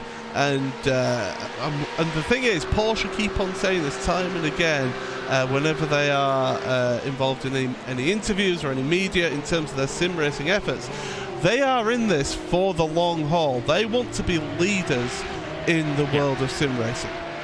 Yeah, and they're certainly starting to establish that fact as on the side-by-side. It's good that we have this, we are able to actually do this feature here on RaceSpotTV broadcast now, having the multiple feeds, because it always used to be, for most of the years of sim racing broadcasting, just the one feed that we were able to bring to you. So that made it quite interesting in terms of trying to keep track of multiple things at the same time. But more recently, we've been able to do this, and wow, Yarni squeezes Rogers again in towards one of the Mulsanne chicanes. Yarni's completely butchered that one, has to file in behind again, but Yarni, he's really going at it right now. He's really not giving all that much room to Rogers while he's trying to make his way by. Did you see the wiggle that Josh Rogers got on there, going into the braking zone of that second chicane down the Mulsanne? Absolutely incredible. We'll get to see it again then. So they're going down the Mulsanne now. You don't realise, but there's a crown in the road there. And oh, look at that. There is, in fact, a little bit of touching, a little bit of rubbing there. Rogers gets on the grass and gets all crossed up. Does well to hold on to that one. And Yarni went a little bit hot into the second part of the chicane. And that allowed Rogers to go back in front. But yeah, it seems to be no real love lost between these two as the sun is setting here. And what a gorgeous job. What a job that iRacing have done, the art department, in terms of the sunset as Neil Yarni goes for a trip through the gravel at Indianapolis. But what a job that the art department have done at iRacing to bring us these gorgeous sunsets here in the simulator. We had to wait a little bit of time for day-night transition, but when they've brought it, my goodness, have they done a job. Yeah, this software, we have to remind people, is technically 11 years old. It definitely doesn't look it, and that is a testament to how iRacing keep updating things over the years, keep it looking relatively polished. And I have to say, the latest lighting updates and with HDR and all that, and the technology that goes into that looks absolutely brilliant indeed, especially in these sorts of like twilight settings, just as the sun's starting to go down, sun below the horizon, still the orange in the air as well, and you can see the reflections of the sun out there on circuit as well. That you see that bloom there from the sun as well. That's awesome. But Rogers working his way through now, out of the manufacturer we can't name chicane and across the start-finish line in towards turn one. Rogers able to gain that position back. Yes, the American car manufacturer chicane, as it will be forever known by RaceSpotTV, as they're going to Dunlop chicane. We can't name that because there's a bridge there with the name on it, but they go underneath that now, down into the S's once again, and not really traditional overtaking position here through the S's, but as they head into Tete Rouge and through the right-hander then, and down the Mulsanne straight, and finally I get to say my interesting fact, which is of course that the Mulsanne straight is the same length, just for one straight, as the entire Sebring International Raceway, which of course hosts the 12 Hours of Sebring. So that just goes to show how vast this circuit is. As look at that again, squeezing from Neil Yarney. Yeah, and Yarney's going to have to end up pushing wide here. Rogers slow in the middle of the corner, allowing him to hold the position. That one's an interesting one there for Rogers. He will get the slipstream here on the way down the Mulsanne, but decides to back out of that one. And of course, you know, if we saw that in the in actual racing, we say, oh, he's on a fuel saving strategy. No, he's just keeping in close so they're able to battle for the final 5 minutes of this race. Battle of the late breakers into the chicane, and that was Yarney dropping back position. Juhasi, though, he's been able to get the run over Beneke on the way down in towards Indianapolis. He's able to get that pass complete. So the 911 GTE RSR cars really giving us a show here as well. Beneke could have gone for the move in towards Arnage there, but decides better of it. Absolutely, as we've still got battling as well between Kevin Bobbitt and Sebastian Job. Job just leading the way down into Indianapolis. You can see the heat coming from the exhaust there, the heat haze there from the exhaust of that Cup car. As on the right hand side of the screen you see the hybrids, the 919 hybrids, side by side once again as they're heading in towards that's down in towards Indianapolis, is that. So these two are getting quite close actually to the 911 GT3 Cup cars of Job and Bobbitt here. So hey, you never know, Connery, lap traffic might become effect here for the race lead. Maybe, just maybe. They're not too far down the road, are they? Are the GT3 Cup cars compared to these LMP1 hybrids? So we'll have to see if that one becomes a thing before the end of this race. Of course, they will have one more lap to go next time they hit their way across the start-finish line here. Rogers on the outside of the Porsche curves. Look at the momentum around there. That's a well-worked pass there. Yarney just left at a standstill. Yeah, absolutely. Rogers now, they're putting on a really good display for us, and we appreciate these drivers. They could have quite easily, with mistakes happening, things like that, just pulled out gaps, but we appreciate that this is a showcase event, and they're putting on a show for us here, and doing a good job of it as well. It has been entertaining to see all the battle between the three different classes of vehicle, but here we are then, start of the final lap of this race for your two leaders, Rogers and Yarney, and they're catching up to those 911 GT3 Cup cars of Sebastian Job and Kevin Bobbitt into the chicane. Almost contact between the two hybrid cars through the chicane, and well, I think Neil Yarney will have a massive slowdown penalty from cutting across the chicane there, but he had to really to avoid the contact. Looking at the in-session stewards, they have been clearing Yarney's black flags. Whenever he's gotten the slowdown penalty, you can just see in the chat it says Neil Yarney has black flags cleared. There we go. Side by side down the Mulsanne straight, the start of the Mulsanne straight for the final time for these two. Rogers and Yarney absolutely neck and neck, just half a car length between them on the way down in towards the braking zone then. Rogers outside line for this one, so theoretically at a disadvantage, but he goes much deeper on the brakes into that complex of corners. Meanwhile, you do have that GT3 Cup battle going on behind as well. That's Kevin Bobbitt actually getting through on Sebastian Job again in towards the first Mulsanne chicane, so he's showing what he's made of here, despite Job probably going about 75% all he's able to. Absolutely, is 75%. I think that's being generous. As we go down the Mulsanne between your two leaders, and Yarney keeping his nose there through the chicane is Josh Rogers. Yarney squeezing Rogers onto the hard shoulder there down the Mulsanne.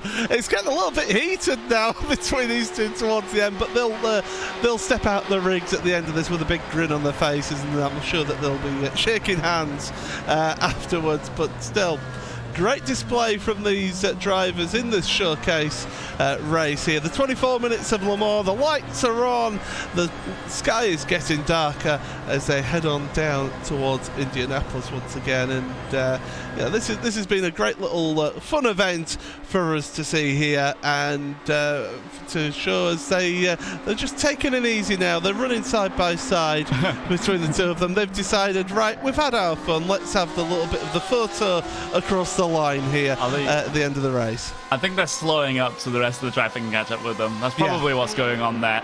As Bobbit and Job, they are still going side by side though, down on this run towards the right-hand kink, and then of course in towards Indianapolis as well. So nothing between Job and Bobbit here, but Bobbit will let that one go. Allows Job to head his way through in towards the Indianapolis section then. So, you know, as this race is drawing to a close now, we do have 12 seconds left on the clock. That will expire very, very shortly, and then we can get this one done. Josh has bolted. He said, right, I'm off now. See you, Neil. As he's going into the Porsche curves once again for the final time. As you see, the lights taking effect around this glorious circuit here in iRacing. And to see that Porsche 919 hybrid car as the GTEs, I think they were just trying to get them caught up to the GTE cars, to be honest, so we could get the photo finish across the line. Everybody's slowing down now, and we're going to be getting them, giving it the formation flying across the line. We saw the trickle up before the race with the formation flying in the air, and now here's the formation that's going to come across the line here. But what a little showcase race that was. Great little battle in between all of the drivers here. Great respect as well, even if there was a little bit of squeezing going on. But now they're going to come across the line all together and show everyone once again these Porsche cars here that's available on iRacing. They come through the final chicane for the final time, and it's going to be Josh Rogers and Neil Yarney who come across the line together. There you go, pulling up alongside each other, and across the line they go. Well, what a little race that was, Connery. Great little bits of action. We mainly focused on that lead two because they were giving us some real ding-dong battling. They weren't pulling any punches at times, but a great little showcase of what Porsche bring to iRacing. Yeah, absolutely, and well, showcasing the cars that they use on the iRacing service. Of course, you have those GT3 Cup cars that they use in the main event, the Porsche Esports Supercup here on iRacing, and well, those guys will get themselves pulled off the circuit. A couple of them doing donuts as well, just before we get ourselves set then for a couple of hours' time before we get to see the Porsche Esports Cup show rounds, which I am certainly looking forward to. And that one will be, I guess, a lot more.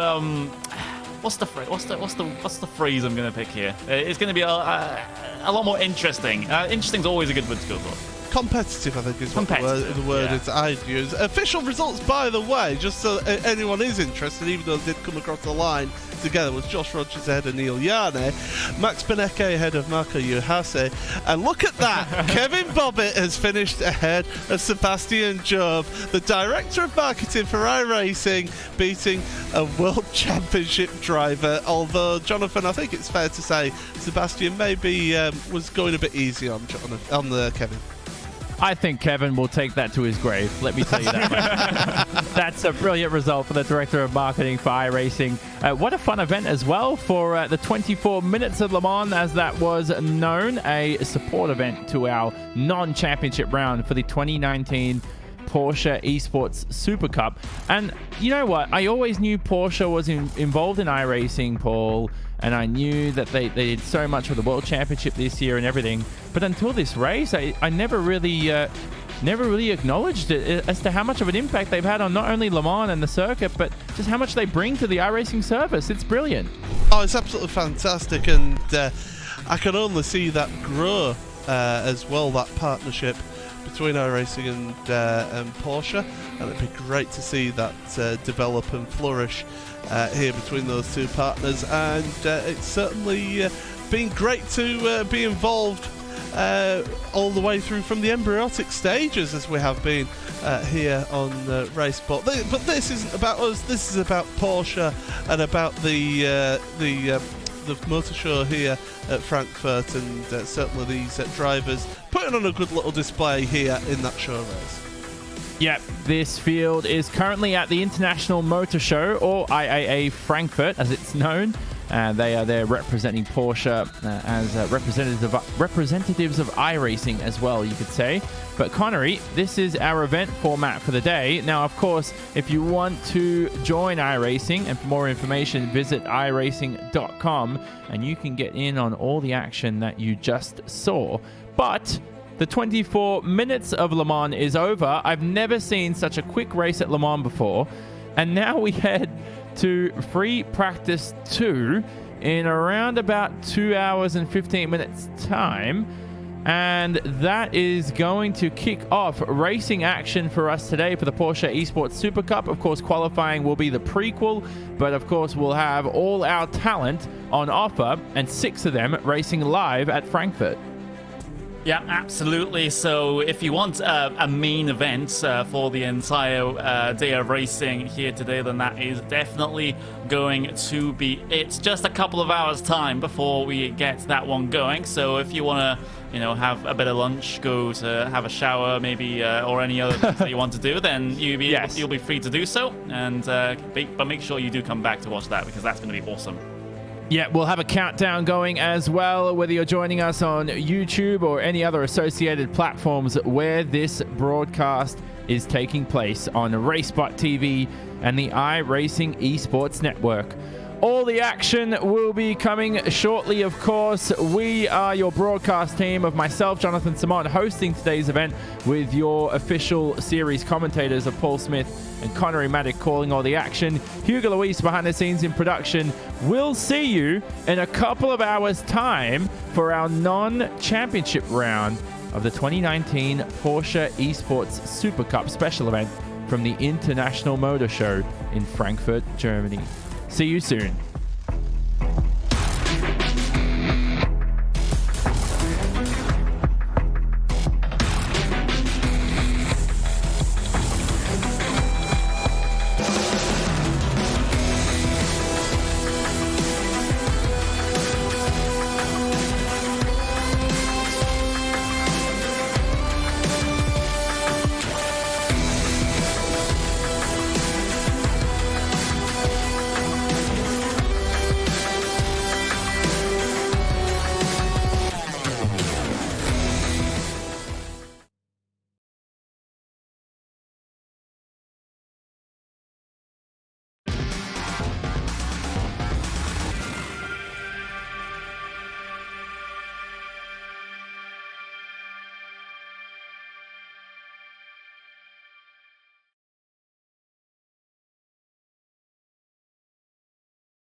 Welcome along to the International Motor Show in Frankfurt, Germany for the 2019 Porsche Esports Super Cup special event. Our non-championship round will take place from the virtual Silverstone circuit, the home of British motor racing, and it's located in Northamptonshire, England, in the United Kingdom. All coverage today is on your beloved RaceSpotTV, streaming live on the iRacing Esports Network around this 5.9 kilometer, 3.5 mile layout of Silverstone. It's a clockwise layout, of course, for the brand new version that iRacing have produced for us and everybody at home to enjoy in the past few months. 18 turns out there on the racetrack, 8 of those to the left, 10 to the right. There'll be 2 races of action coming up, qualifying to proceed both those races. Elevation change around Silverstone, only 11 meters with high top speeds, 260 kilometers an hour in this Porsche Cup car as we use the Grand Prix 2019 layout. Big setups to challenge the drivers, of course, today. Our talent includes Kroenke, Rogers, Benecke, Hutu, De Jong, and they're just some of the star-studded names that will be racing in competition for today's event. The winner of today's Porsche Esports Supercup special event will carry all the momentum and bragging rights heading into next week's final round at the Autodromo Nazionale Monza. The championship is, of course, still tied at the top, but for Josh Rogers, and of course, with pun intended, he's in pole position to take the inaugural 2019 championship ahead of Max Benecke and Sebastian Job. But will he do it in 7 days' time? Good morning, everybody, from myself, Jonathan Simon, your host for today's event. Good afternoon from wherever else you are out there in the world, of course, at the same time. I'm stood alongside your 2019 Porsche Esports Super Cup commentators of Paul Smith and Connery Maddock, Hugo Luis behind the scenes in production, and Paul, here we are in practice for the moment, and of course, the brand new luxurious Silverstone that iRacing has to offer for us looks beautiful, looks eloquent, looks fantastic, laser scan to perfection. It's absolutely fantastic circuit, is this, and you know, these drivers, they're challenged around this track, especially with this format that we've got for today. It's going to be a really tough ask for them to one, keep the cars on the track, but also two, to be able to extract the most performance out of those cars around this absolutely fantastic Silverstone circuit. We've been looking on board with Martin Kroenke, who's making his way around the older part of the track around Luffield. But yeah, these drivers, they are really going to be giving everything here today. 6 drivers are racing on stage at IAA Frankfurt in Germany. The others, of course, racing from home. And one of those drivers in Germany, Connery Maddock, is our 2019 championship leader, Josh Rogers, who's got a very strenuous schedule ahead of him. But for now, he can have a bit of fun and showcase his talent here in our special non-championship event. Yeah, he has had the longest distance to travel to get to Frankfurt to compete in this event. Of course, one of 6 drivers that have had to make the trip to Germany to be able to compete here today. The rest of the drivers, though, they are competing from the comfort of their own homes like they do normally in the Porsche Esports Super Cup here. So a little bit of a show race going on right here. Of course, nothing in terms of the prizes here at the end of this one, except for those bragging rights and, of course, momentum coming into the final round of the season. But for Joshua Rogers, it's important to get the sort of final week or so of competition off on a good foot here with a decent finish here today and try and forget about what happened at Laguna Seca. The other 5 drivers racing in Germany, of course, 2018 Rallycross World Champion for iRacing, and of course X Games gold medalist Mitchell de Jong. He's joined by his Coanda SimSport teammate of Martin Kroenke, a 3-time iRacing Grand Prix Series champion, and one of the best young and upcoming sim racers in Sebastian Job for Red Bull Racing. His teammate Patrick Holtzman also alongside him, who represents Toro Rosso, of course, in the F1 Esports Series. And finally, we have Maximilian Benecke, 2018 iRacing GT World Champion, Paul. That is some star-studded talent over there at Germany, but they're all challenged by their not only friends, but competitors here in the Porsche Esports Super Cup.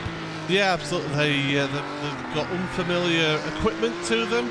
They're in a different environment in being on stage, but quite a few of these drivers now, they've been out on a stage environment a few times in their careers now, what with events like the Porsche Sim Racing Trophy at the Sim Racing Expo just a few weeks ago. So they'll be used to this type of environment a little bit more, being out on stage. So definitely it's getting a bit more familiar, but it's that equipment, not being able to use your own equipment, that's really going to hamper them and just hold them back just that little bit.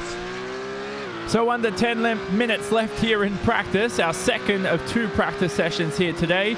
Qualifying will be coming up shortly, along with race 1 and race 2 for our event coverage.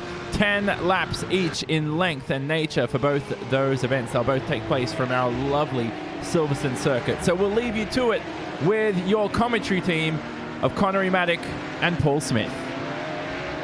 Thank you very much. Yes, so here we are, the final opportunity to get some well-needed practice in around this track and to basically give themselves a great opportunity to learn how the car feels in these environments, in these conditions. Temperatures at the moment, air temperature is 71 degrees Fahrenheit, which is 110 degrees Fahrenheit track temperature. So challenging conditions for these drivers here, because that is quite a hot track, Connery. And but with only 10 lap races, looking at around 20 minutes, just over 20 minutes for each race, I don't believe that tyres will become a factor in this one. Well, they're not normally an issue in the Porsche Esports Supercup either, so I don't think there's going to be much change on that front coming into this one. So it's they have that not to worry about going into this race, or into these races, shall we say. We do have two of them on the cards here this afternoon for this show race at the Frankfurt Auto Show.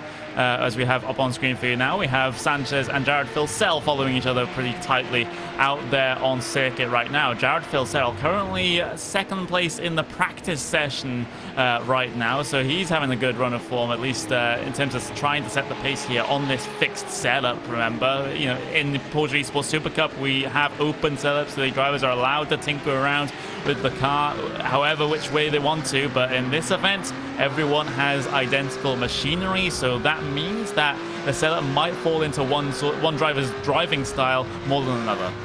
Absolutely, your fastest in this warm-up is of course Gregor Hutu, so the Finn doing a good job here today at Silverstone, and is putting on a good display. He'll be hoping to translate that into a good run in qualifying. And now, a bit different to our normal Porsche Esports Super Cup races. Normally in the World Championship we would be having an inverse of the top 8 in qualifying. Well, not in these races today.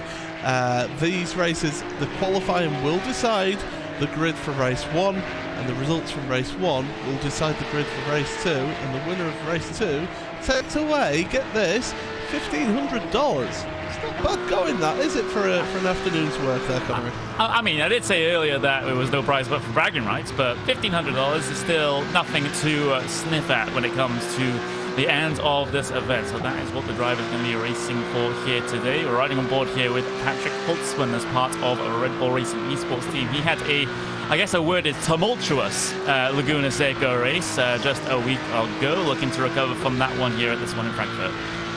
Yeah, so these drivers, they're pushing on and they're getting as much practice as possible, and I will say that Filsell and Sanchez are working together, trying to practice running close together. I think that's more advantageous to Jared really than Alejandro to be running that close, just to see how the car behaves in traffic. So we'll see how we go. Now this circuit, of course, you can see those first two turns there, the sweeping turns. It's a difficult one to get away from. And then it's this point here, turn number 3. That's where you start seeing the instance at the start of the race. Of course, remember at the start of the one of the races here when we're in the World Championship, we had a car up and over at turn number 4 at the start of the race, didn't we? So incidents can happen, and it can affect anyone, anywhere on the grid. Yeah, and I believe that was Mitchell de Jong having a couple of issues coming through the first couple of corners of the actual Porsche Esports Super Cup round that we had here just a month or two ago. So hopefully for him, he won't fall the same fate here in this one. But we will, of course, see a little bit of a shake-up in terms of the order that we usually get to see in the Super Cup, because of all the fixed setup stuff that the drivers have to deal with all the equipment that the top 6 have to deal with as well. So that does mean that currently it is actually Jack Sedgwick fastest in practice. Whether or not they'll still carry over into qualifying, that still remains to be seen. But we might see some new names running at the front here that you're not used to seeing.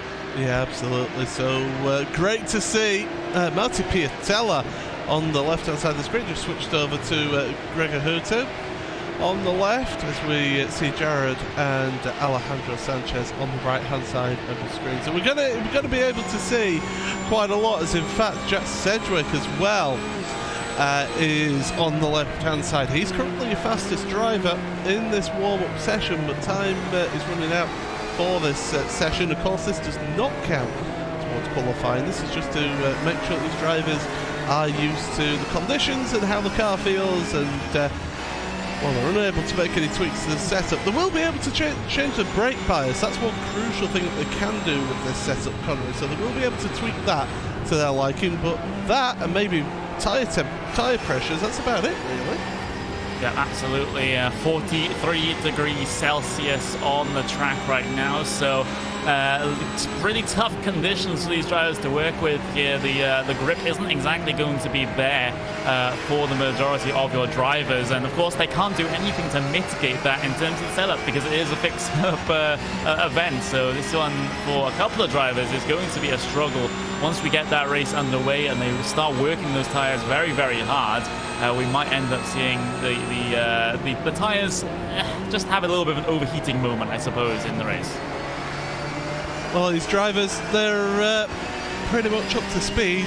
Speaking of up to speed, 28 cars out of the 30-car grid, all within a second here, which is, again, a testament to the level of competition that we have here in the Porsche Esports Supercup, that you've got such a long lap here, over 2 minutes long is the lap, and yet there you are with such close spaces between them. And you just look at in your top 8 there, Josh Rogers 1,000th of a second off of Thomas Tutela, who's 2,000ths of a second off of Alejandro Sanchez, who's 3,000ths of a second off of Graham Carroll. That shows how tight that field is out there.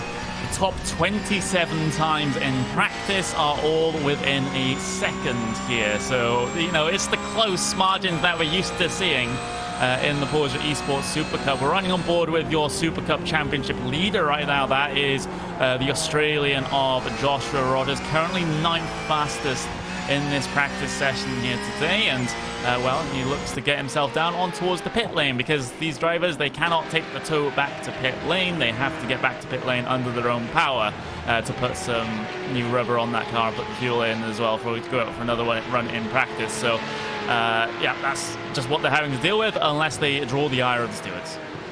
Absolutely. So yeah, these drivers, they this is another thing that we don't normally see in the Porsche Esports Supercup, is live stewarding out there. So these drivers are going to have to behave themselves because they don't want to end up with the ire of you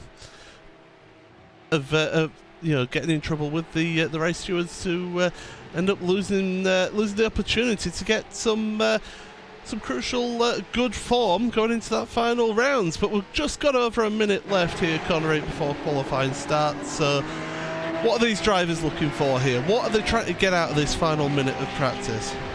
Well, at least if you're the 6 drivers at the venue, you're just looking to get used to how things are for you with the different pedals, with the different wheel. But, you know, with a minute remaining, there's not going to be much you can do if you're not settled in that sort of time. So then you have to be looking to the qualifying session. Of course, 15 minutes open qualifying here for this one. So that is going to be a little bit different compared to what we usually see in the Porsche Esports Super Cup as well. So everyone will be out there on circuit together trying to set the fastest lap time for 15 minutes.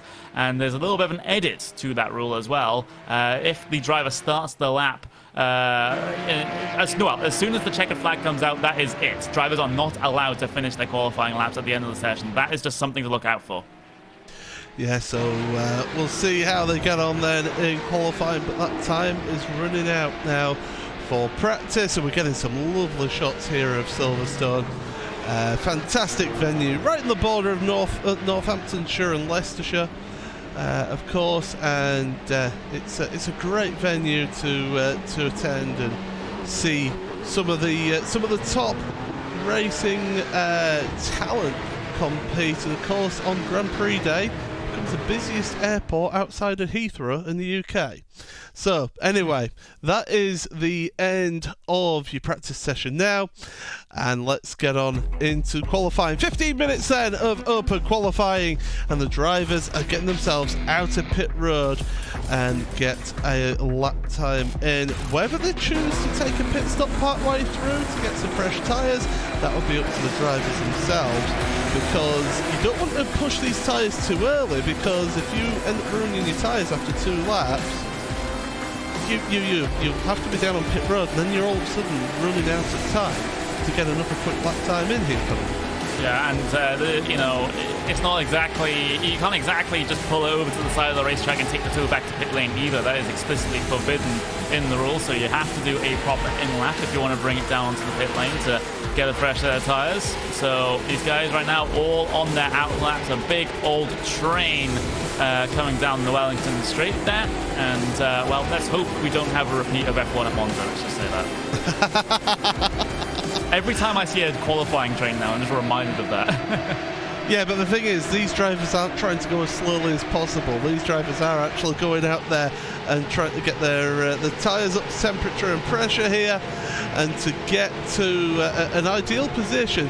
Ideally, around this track, you want to be able to have some form of slipstream here, some draft off of a car in front, because it is a high-speed track, is this? A lot of people don't appreciate just how fast this track is. Yeah, these drivers are doing lap times of 2 minutes 5, 2 minutes 6, but it is such a fast-flowing track. It's only really the loop section, you know, through Village into the loop, or through Luffield, Brooklands and Luffield, really, that you've got some slow corners around this track. Yeah, absolutely, but you know, still we saw a lot of side-by-side racing when the Porsche Esports Supercup went here just a month or so ago. So it's not like the track itself doesn't play host to some fantastic racing from time to time. You do speak about the draft though, Paul, and just looking in the rules, drivers are not allowed to slow down and wait for a team member to be able to give them the draft. So I guess that has to be coordinated in the pits then in that case. If someone's out there on circuit, they have to be going at a relatively decent speed and not waiting to give team member the draft. Well, one of the early drivers then, one of the first drivers out of pit road and to try and start setting a qualifying lap time is Alejandro Sanchez then, the Spaniard, coming out of the loop down the Wellington Straight. Of course, they used to have Wellington Bombers taking off from here, which is why it's called the Wellington Straight. And, well, down in towards turn number, well, it's Brooklands turn. I don't like saying turn numbers around this track. It is corner names around here. Here we are at Luffield. There's long sweeping right-hander. I'm old enough to remember when they only had the one turn there, when it was just one turn at Luffield, but there you go. That's because I'm old. Down through Woodcut, down in towards Cops Corner, the old first corner here, of course, still used for the national circuit, is that pit lane. And round he goes. Sanchez really on the limit here, heading in towards Maggots, and then Beckett's. We've got on the left-hand side of your screen there Josh Rogers with his qualifying run going on at the moment. He's just exited Luffield as Sanchez works his way through Brooklands, and it's easy to pick up an off-track penalty through the Beckett's section, especially on the last right-hander of Beckett's. So go down the Hanger Straight now in towards Stowe, and we're looking towards getting the first of those qualifying times up on the board here. As Sanchez now hard onto the brakes into the left-hander, really tight left-hander. Avoid the sausage curb. You can use it a little bit, but don't go over it too much. As here we are through the right-hander, across the line, and that is Sanchez at the end of his lap, and that's a 2:05.5. What's the rest of the qualifying times going to be like? Well, Jared Filsell goes 3/10 quicker than Sanchez, with Matta Piatella there past Jurgis now, and all the times are starting to come in here, Connery. Sebastian Job up into second place.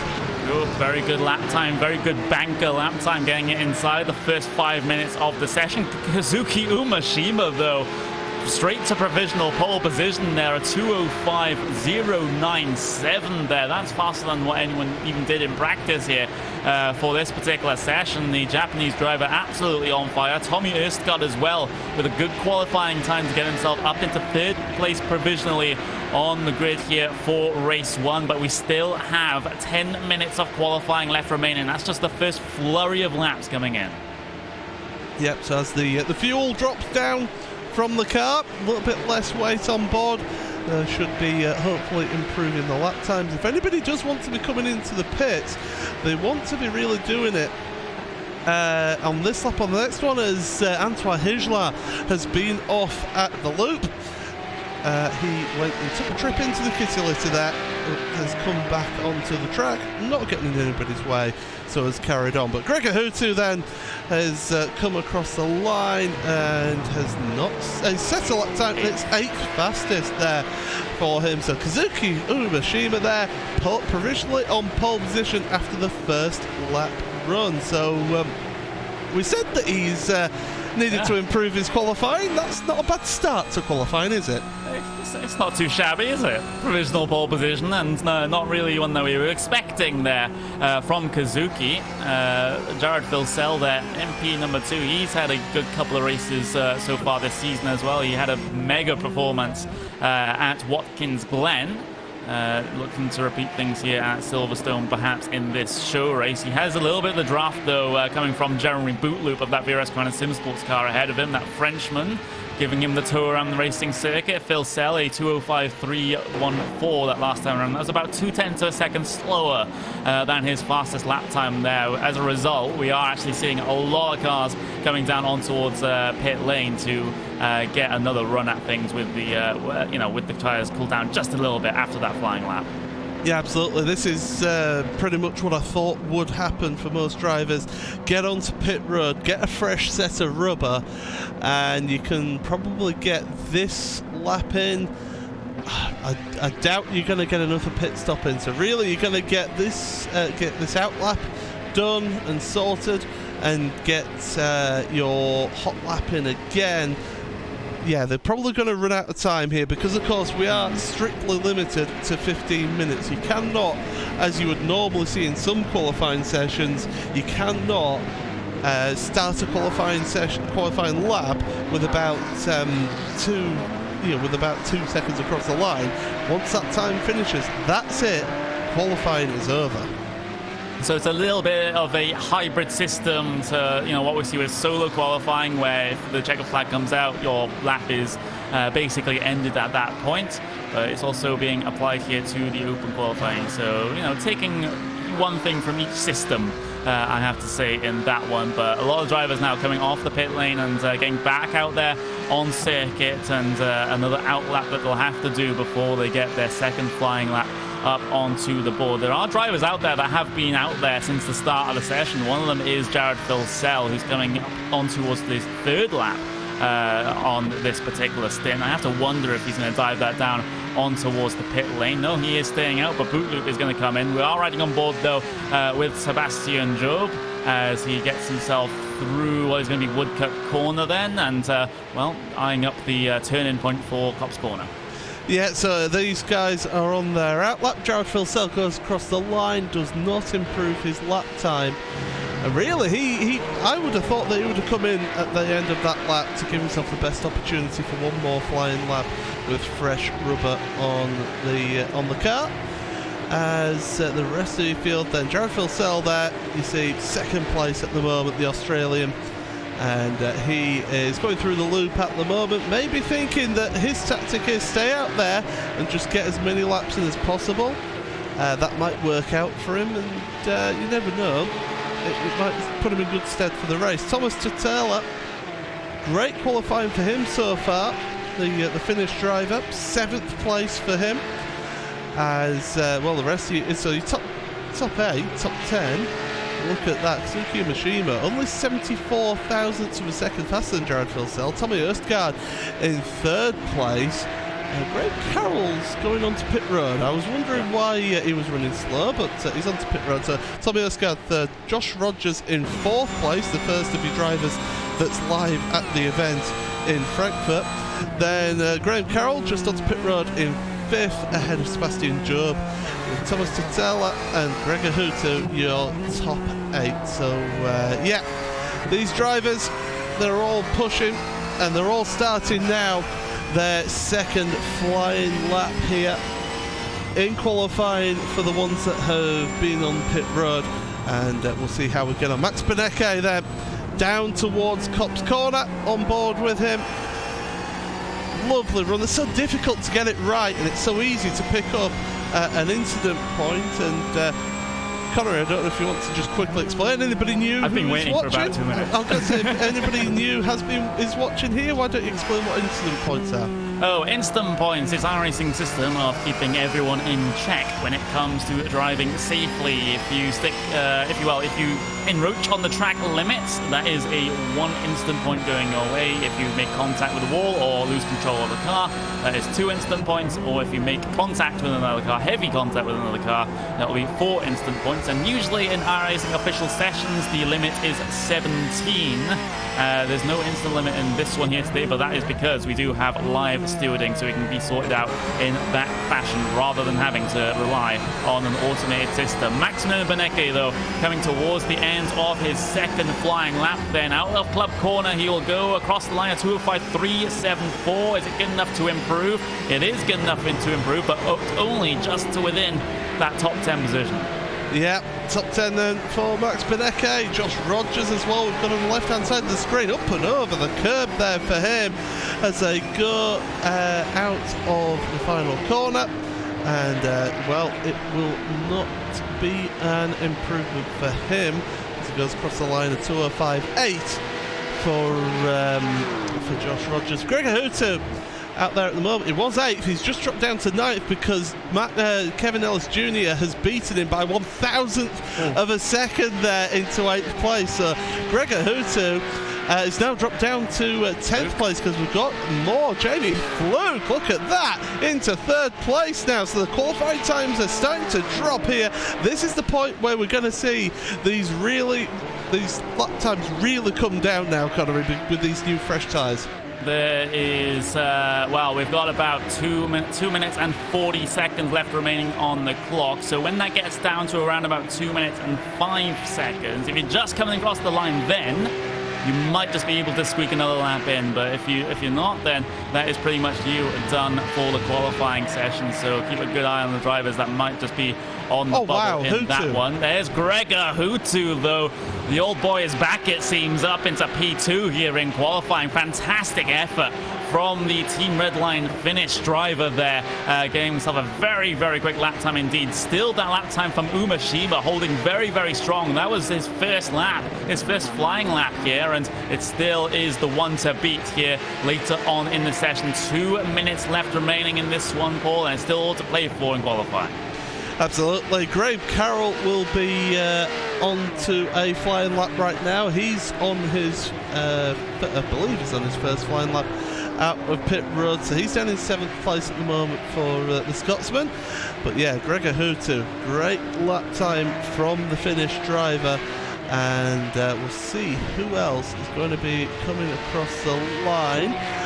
Just looking down your field on the timing screen here, you've got Marcus Jensen. He's just going into turns number 1 and 2. Didn't set a lap time last time, so he'll be wanting to improve. He's down in 22nd here, down in 23rd now.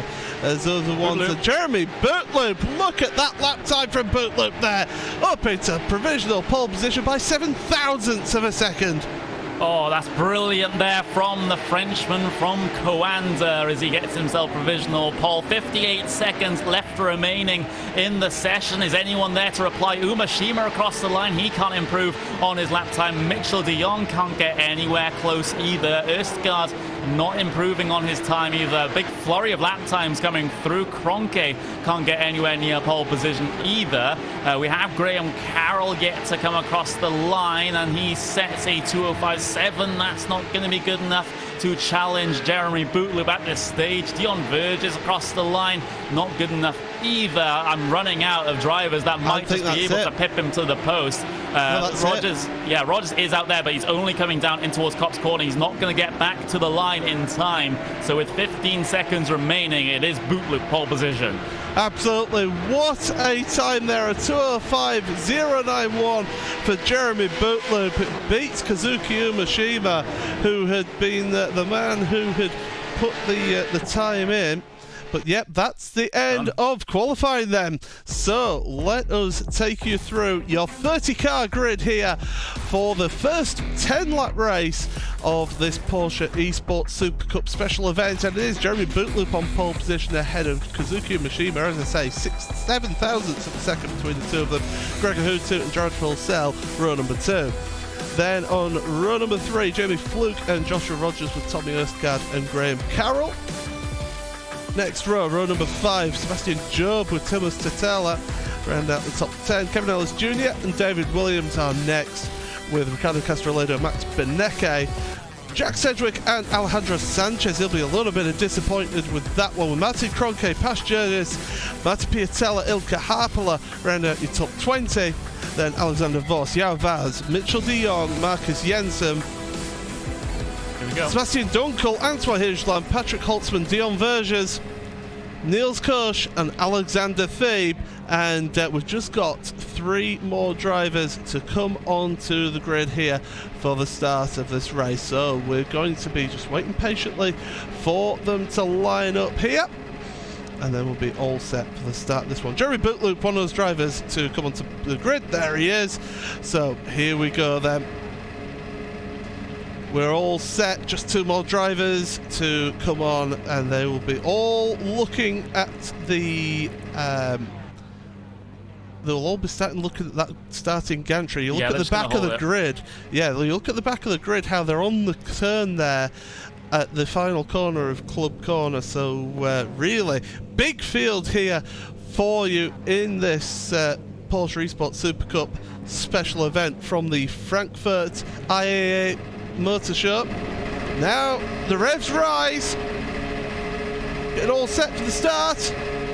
Green light, away we go then from the start. Brilliant getaway from Jeremy Bootloop at the front. Gregor Huter's got a good start as well, coming up alongside Kazuki Mishima in towards turn number 1. Are we all going to get through without any incidents through the Abbey chicane? So far so good. Umashima taking a wide line into 3 then. Hutu hooking it around the outside. He wants the inside for the loop. And it's not just going to quite work, but Umashima leaving the space there, a little bit twitchy, and Hutu makes his way through into second place ahead of Umashima now. And well, Umashima under serious pressure from Fluke, and here's Umashima on Hutu as well. They're going to go 3 wide, are they, into the Brooklands turn?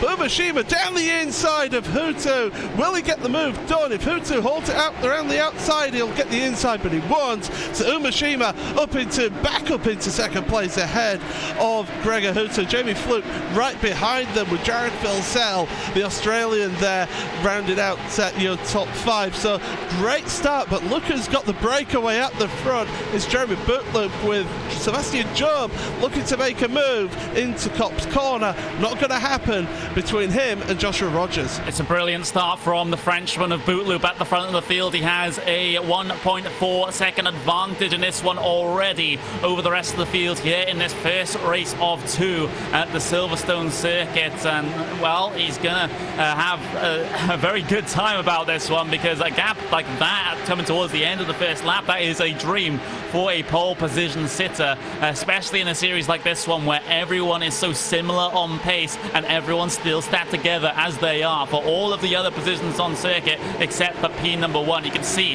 that's for P2 there. That's Umashima versus Hutu get on their way through Stowe Corner on towards the brakes in towards Vale now. Hutu still 3rd in line. He does have to be careful about Jamie Fluke being very, very aggressive behind.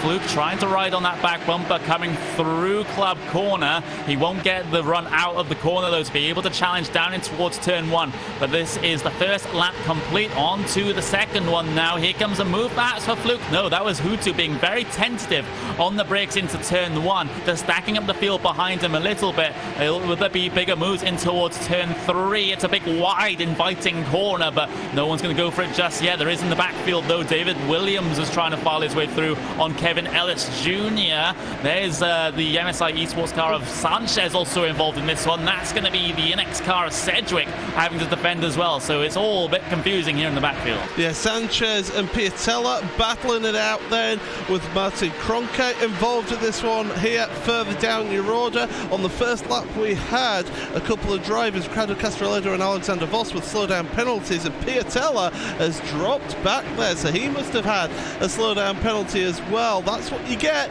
if you end up cutting the corner. Look behind them, Dion Verges and Antoine Higelin, they're battling it out. So we've got the Dutchman versus the Frenchman battling it out there for 20th place in your field. So great start from all of these one. We've only got 2 drivers who have had to come onto pit road, Marcus Jensen and Ilka Harpala as well.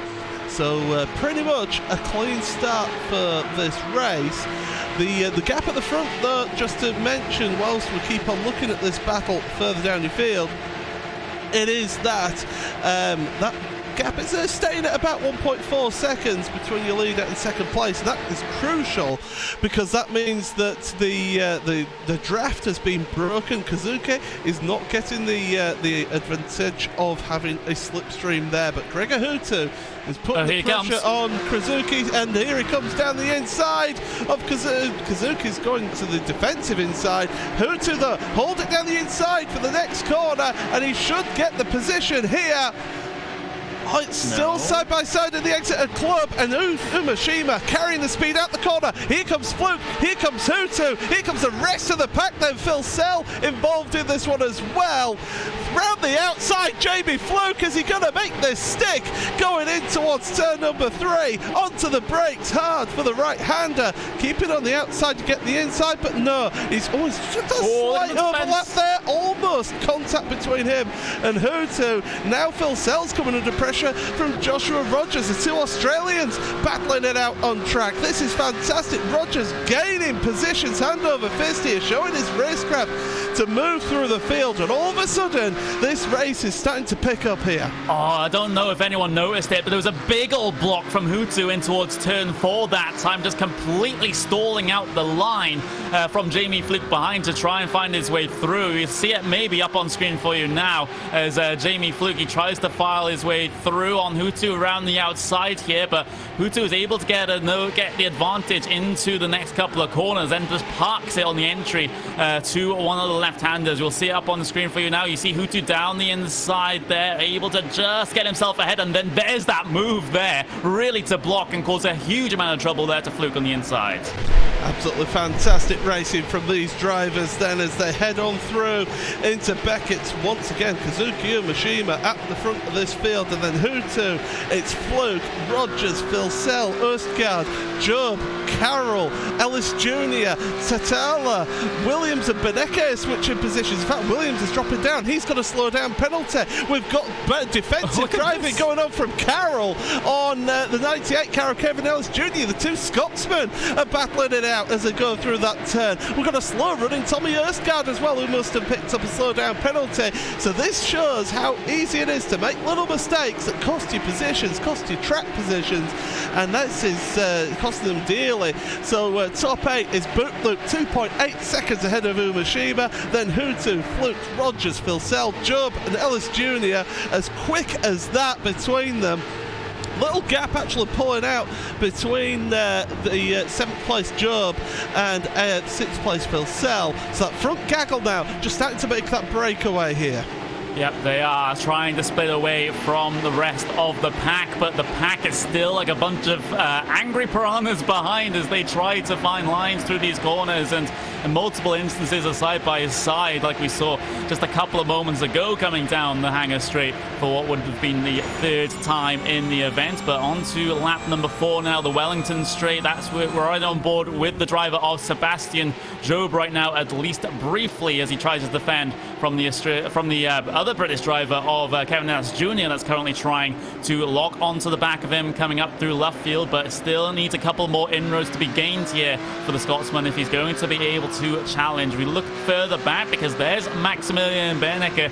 Then he is one of the Porsche Esports Supercup Championship contenders. He's one of the drivers that's currently racing live from the Frankfurt Auto Show. But right now, P12, gain of 2 positions in terms of his qualifying here today. So at least it's a positive start here for Beneke after falling a little bit far back there in the qualifying session. It's almost like we've got a telepathic connection there, Conor, because I was about to mention that Beneke is one of the drivers that's there on stage. But we'll look forward then.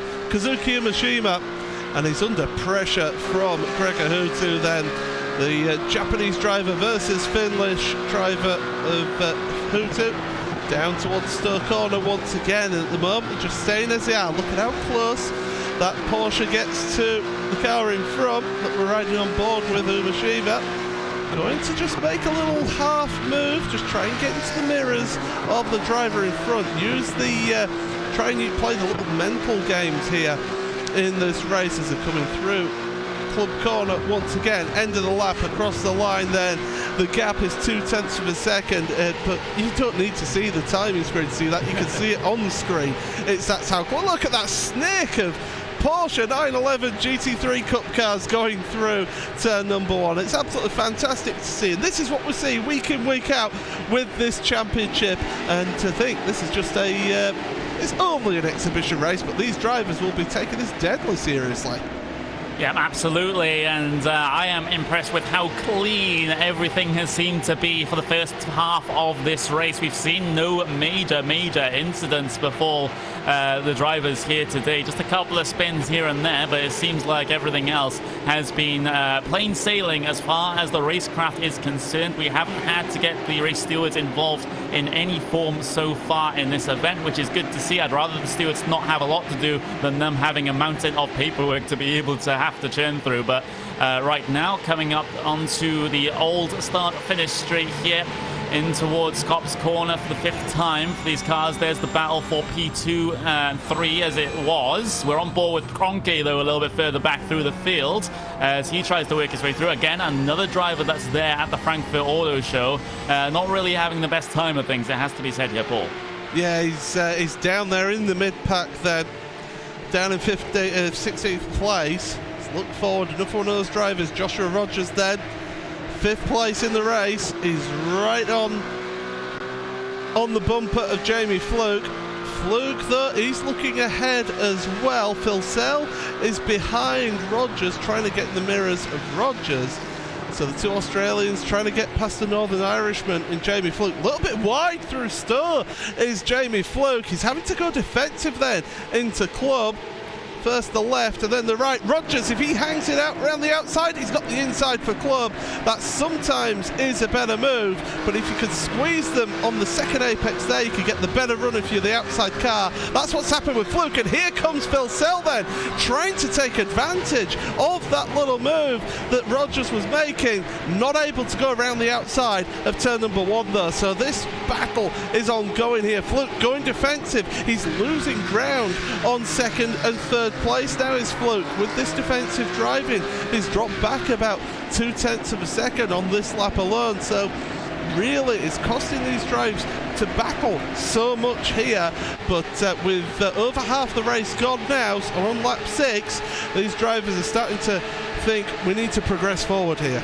Yeah, absolutely. So down in towards the left of Brooklands, and here comes Phil Sell. Look at how much mid-corner speed he was able to carry through the left-hander and now into the right as well. Everyone absolutely stacked up here behind Jamie Fluke. You're quite right to mention there, Paul, that Umeshima and Hutu have been able to break away slightly from the rest of the pack here, give themselves a little bit of breathing room to have their own duel perhaps a little bit later on in the race. Through Copse Corner they go, one of the most enthralling corners in all of motorsports, it has to be said. Just the amount of speed that you can carry through there at times is absolutely impressive. And well, if you're particularly brave, you can make an overtake down into there, but it's not for the faint of heart, that is for certain. There's the wonderful Maggots and Begets section as well, which got inspired the first sector at the Circuit of the Americas, shall we say. But you know a good thing when it's been copied, right?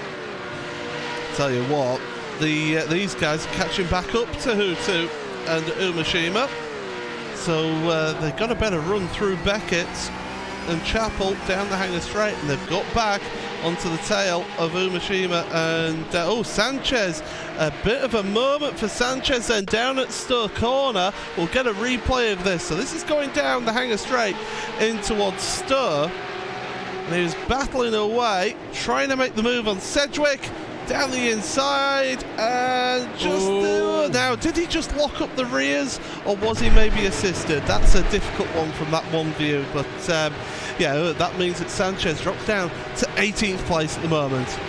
Yeah, absolutely. So we'll just have to keep an eye on the protest sheet to see what comes of that one between those two drivers. But the battling for P4 at this moment in time. Rogers trying to find his way through on Jamie Fluke, not able to that time around. Phil Sell now will have a good run coming out of the loop onto the Wellington Straight. Look for the inside for Brooklands perhaps here if you're the Australian.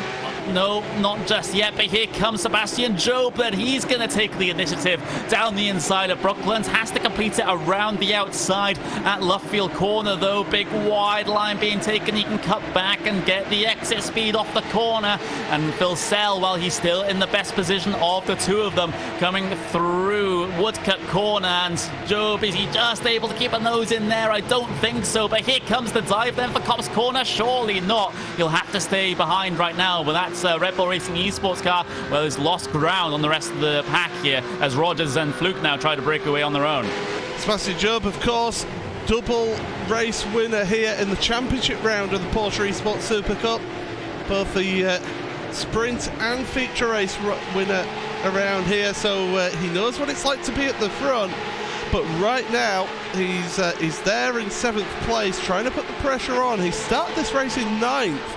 So he's progressed forward, has Sebastian, and he's trying to push on a little bit more. Of course, all these drivers on the same fixed setup, so it's all down to driver talent and driver adaptability to be able to cope with this car. But I'll tell you what, Job all of a sudden is having to go defensive here because Kevin Ellis Jr. is caught back up to the back of it. It's England versus Scotland, with Scotland officiating behind in Graham Carroll, so no bias there at all, but you know, Job and Carroll, they are stable mates in that Red Bull Esports racing team, so they will be trying to work together a little bit here. Maybe, just maybe, and well, it is a solo event here in the Porsche Esports Super Cup. No team points to be concerned about. Here comes Carroll then, looking for the inside line over Kevin Ellis Jr., battling with his fellow Scotsman off the corner. Not able to get the traction down, though, if you're Carroll in that Red Bull Racing Esports car. He still has the slipstream all the way in towards Brooklands, though, so he's still not really going to have an opportunity. He's going to make one, though, perhaps in the inside. Door was open there, quickly shut off by Ellis Jr. So fantastic battling here, all inside of the top 10. We haven't really been able to pay attention to what's going on outside of this one because it's been absolutely brilliant basically everywhere. Yeah, absolutely. Race leader, by the way, 3.8 seconds ahead. Jeremy Butler ahead of Kazuki Mishima.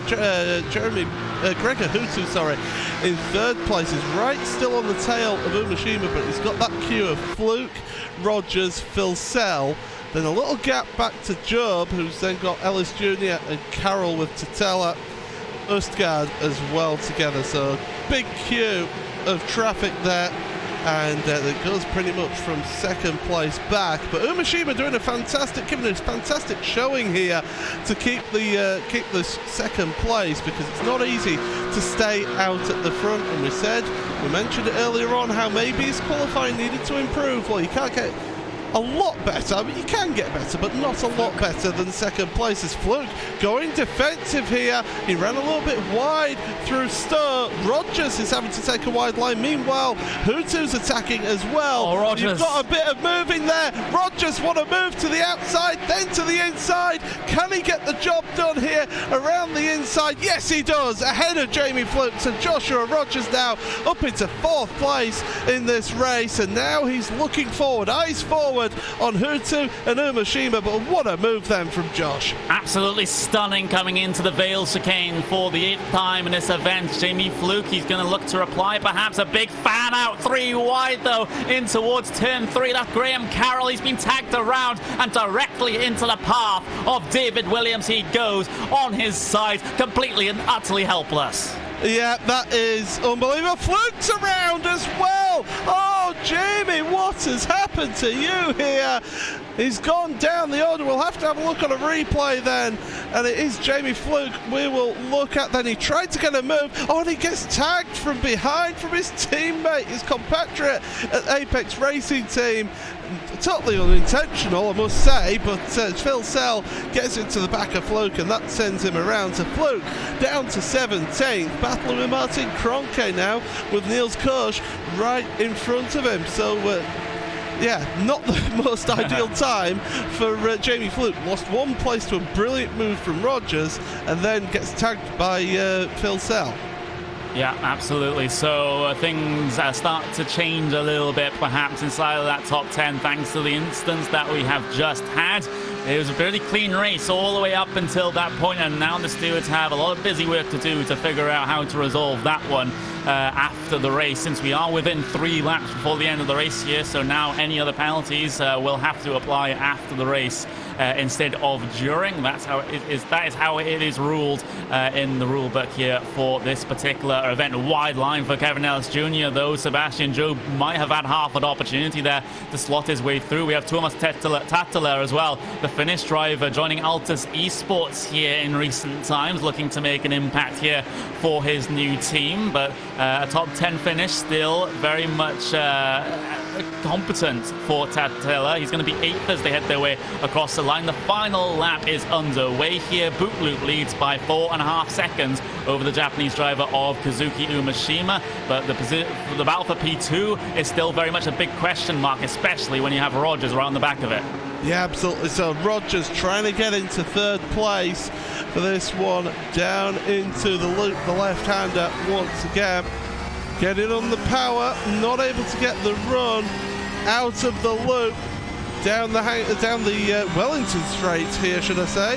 Hanger Straights later on in the lap towards Brooklands for the final time in this first race. Of course, 2 races here for you. The results from this race decide the grid for the next race, as we've had an instant of Thomas Tatella around there at the loop and having a little bit of contact spinning around, but we're back to live pictures then. Rogers keeping the pressure on here on Gregor Hutu. Hutu has dropped back just that little bit from Kazuki Umashima there, who's in 2nd place. Through Cop's corner, a little bit of different lines taken from Hutu and Rogers. Rogers has shown incredible pace once he got past Fluke, just to be able to catch up to the back of these two. And this is, well, the final time. Through Beckett's they go once again. And these drivers keeping the pressure on. Umashima seems to just struggle this a little bit through this section of track, but as they head down the Hanger Straight for the final time in this first race, 10 laps it's been, and Hutu putting the pressure on. Can he get a move done in towards Stowe for the final time? No, he can't. But, well, still can't get the move done, but we'll look forward then, because coming into the final 2 corners as Hutu puts the pressure on, and he's going for it, but coming through the final corner for the race win of the first race today, it's Jeremy Bootloop across the line, as still they're side by side for 2nd place. Will there be any contact between them? No, there won't. Incredible finish for 2nd place for Kazuki Umashima ahead of Gregor Hutu. Josh Rogers in 4th place. His position changed on the last lap there as we go across the line, but wow, what a close finish there. Jeremy Bootloop is your race winner. We'll get a look at that one again, and it was Umashima who just squeezed Hutu on the apex there. That got him the crucial run out the corner. Well, if that's the first race just to decide the the grid, what's the second race going to be like here? It's crazy. It was absolutely brilliant. What a defensive effort from Kazuki Umashima throughout the entirety of that 10-lap race, able to keep big names behind him. The likes of Hutu, Rogers, Phil Sell, Job, none of them could get past that Burst Esports car here today. Those are your official race results for race 1. Yeah, Jeremy Bootloop then, your race winner, 5.4 seconds ahead of Kazuki Mishima, ahead of Gregor Hutu. Josh Rogers getting up into 4th place ahead of Jared Filsell 5th. Sebastian Job and Tommy Erskad 6th and 7th with Kevin Ellis Jr. And Max Mineke 8th, 9th and Jack Sedgwick rounding out your top 10. 11th place Matti Piatella ahead of Thomas Tatala, with Alejandro Sanchez dropping down to 13th. Niles Koch in 14th place with Antoine Hijla. Jamie Fluke, David Williams 16th, 17th. Again, Fluke getting involved in an incident with his teammate there. Martin Cronkite 18th. He'll be massively disappointed with that, with Ricardo Castrolano 19th and Alexander Voss 20th. They both got a slowdown on the first lap of the race. Then the rest of your race results will be 21st for the driver of when it turns over past Jurgis, with Mitchell de Jong 22nd. He's one of the drivers that's out there in Germany at the moment. He'll be gutted about that, finishing 22nd. Dion Verges and Yao Vaz, with Sebastian Dunkel and Patrick Holtzman 25th, 26th, and Graham Carroll finishing 1 lap down after ending up on his side. Drivers did not finish: Marcus Jensen, Ilka Harpala and Alexander Thebe. What a thrilling first race this afternoon for our special event of the Porsche Esports Super Cup, live from the International Auto Show in Frankfurt, Germany. I'm sweating bullets, Paul. It was that intense of a race. I couldn't believe the amount of action we had. That brilliant shot that you called on the main straight heading up to Abbey, we saw about 15 to 20 cars in one shot. It was pretty close. Oh, it's fantastic racing, and this is what we come to expect, really, of this series, to be able to do that. And yeah, I didn't sit down for the entirety of that race, so it was absolutely brilliant. It was fantastic. I was loving that. Well, we've got enough of a race to go here, and this one's for all the prize. Yeah, race 2 will be coming up in a few moments' time, of course. We're just waiting for race control to give the okay. There's a few post-race interviews going on after that one in Frankfurt, Germany. But Connery, for Jeremy Bootaloop, I know it's a non-championship round, but he's coming off his best round of the season at Laguna Seca. He seems to have found a nice little secret in this car towards the end of the year. Yeah, it certainly seems to be the case, and we've seen glimpses of his talent at things like the Porsche Sim Racing Trophy, not the one that's just gone, but the 2 years ago at the Sim Racing Expo, where he came second only to I believe it was Maximilian Benecke that year around. So he is certainly very, very capable of getting to the front and leading these races. It's just that we don't often get to see it, but now we have here in race 1 at the Frankfurt Auto Show, and now he's also still pole position for that second race as well. So if he's able to get a similarly great start here, he might just make it 2 for 2. So Paul, apart from Bootaloop, do you have a specific driver of the day so far for race 1? I mean, you look at it, Sebastian Job gained 3 positions there, Joshua Rogers 2. Considering that Josh is out there on stage using unfamiliar equipment, did a good job there. So yeah, he's moved forward, especially with a couple of moves that he made as well, especially on Jamie Fluke to go around the outside into club was really good. It's really the usual suspects of a few of the drivers, but I have to say, Kazuki Mishima, for the entirety of that race, to hold on to second place, and he was under pressure all race from Gregor Hutu. That's no easy feat, is it, out there, when you've got such an experienced multiple-time world champion behind you? Well, Connery, that reminds me of the 2014 Grand Prix Series race at Montreal, where Umeshima had to hold off Gregor Hutu for 67 laps, and then 3 laps to go, he butchers it, and Hutu ends up winning the race. That ended up being Umeshima's, I think, best event ever in his career so far, and he was 3 laps away from victory. This time out, he gets the bragging rights at Silverstone. Well, it's only for a second place this time around, but still, that is a brilliant finish for him. He had that fantastic effort in qualifying as well. He was provisional pole position sitter basically all up until the last moment, where Bootloop was able to get that final lap in to seal the deal and to get the Frenchman the pole position. But Umeshima again, similarly to Bootloop, he has these flashes of brilliance that we get to see, and it just so happens that both drivers are having a flash here in race 1 at least. But race 2 is coming up in just a little bit, and maybe we'll see something different, or things will remain the same. That is probably the most obvious statement I'll make all day, but we'll just take it. Yeah, exactly. Race 2, as we know, will have the grid sorted by our race 1 results, so don't expect any inverse grids or anything that you've seen throughout the championship season. We're using just a slight different rule set for this special event here today, but apart from that, the Porsches are out there. It's fixed setup, and most of what you're seeing is the talent that we've had throughout the World Championship for 2019. Now, Paul, there was some exciting news on stage at the International Motor Show in Frankfurt, Germany. Would you like to tell us? Well, or are you unable to? Well, I'm sorry, yeah, I was busy talking to myself there. So iRacing have announced then today, Steve Meyer's out on stage at the Porsche stand at the Frankfurt Motor Show, that the Porsche Cayman GT4 car is coming to iRacing this winter, so they've made that announcement today. Big news that for iRacing, another Porsche coming to the service, and it shows that commitment that Porsche have got with iRacing to be able to bring that car to the service, and it's a great little car. Is that? Well, I say a little. It's a great car to have racing as well. So I'm looking forward to having that one a go in that one.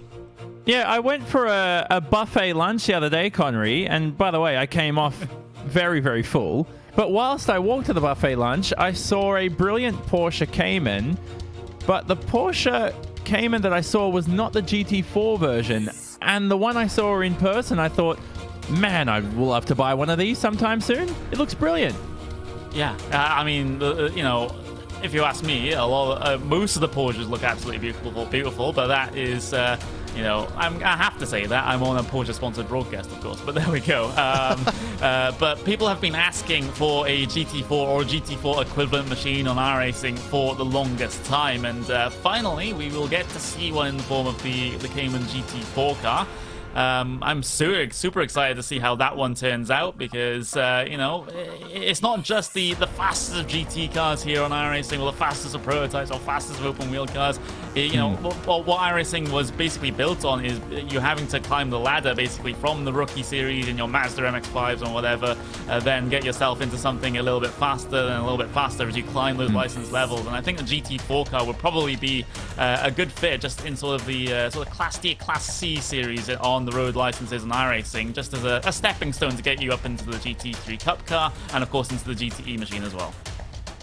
So, news, Paul, from the stewards in between races here is that Marcus Jensen was under investigation for an incident with DriveX Esports Yao Vaz, and Jensen has been found guilty of contact from behind. He's taken Yao Vaz out, and that will mean he will have to begin the next race from pit lane.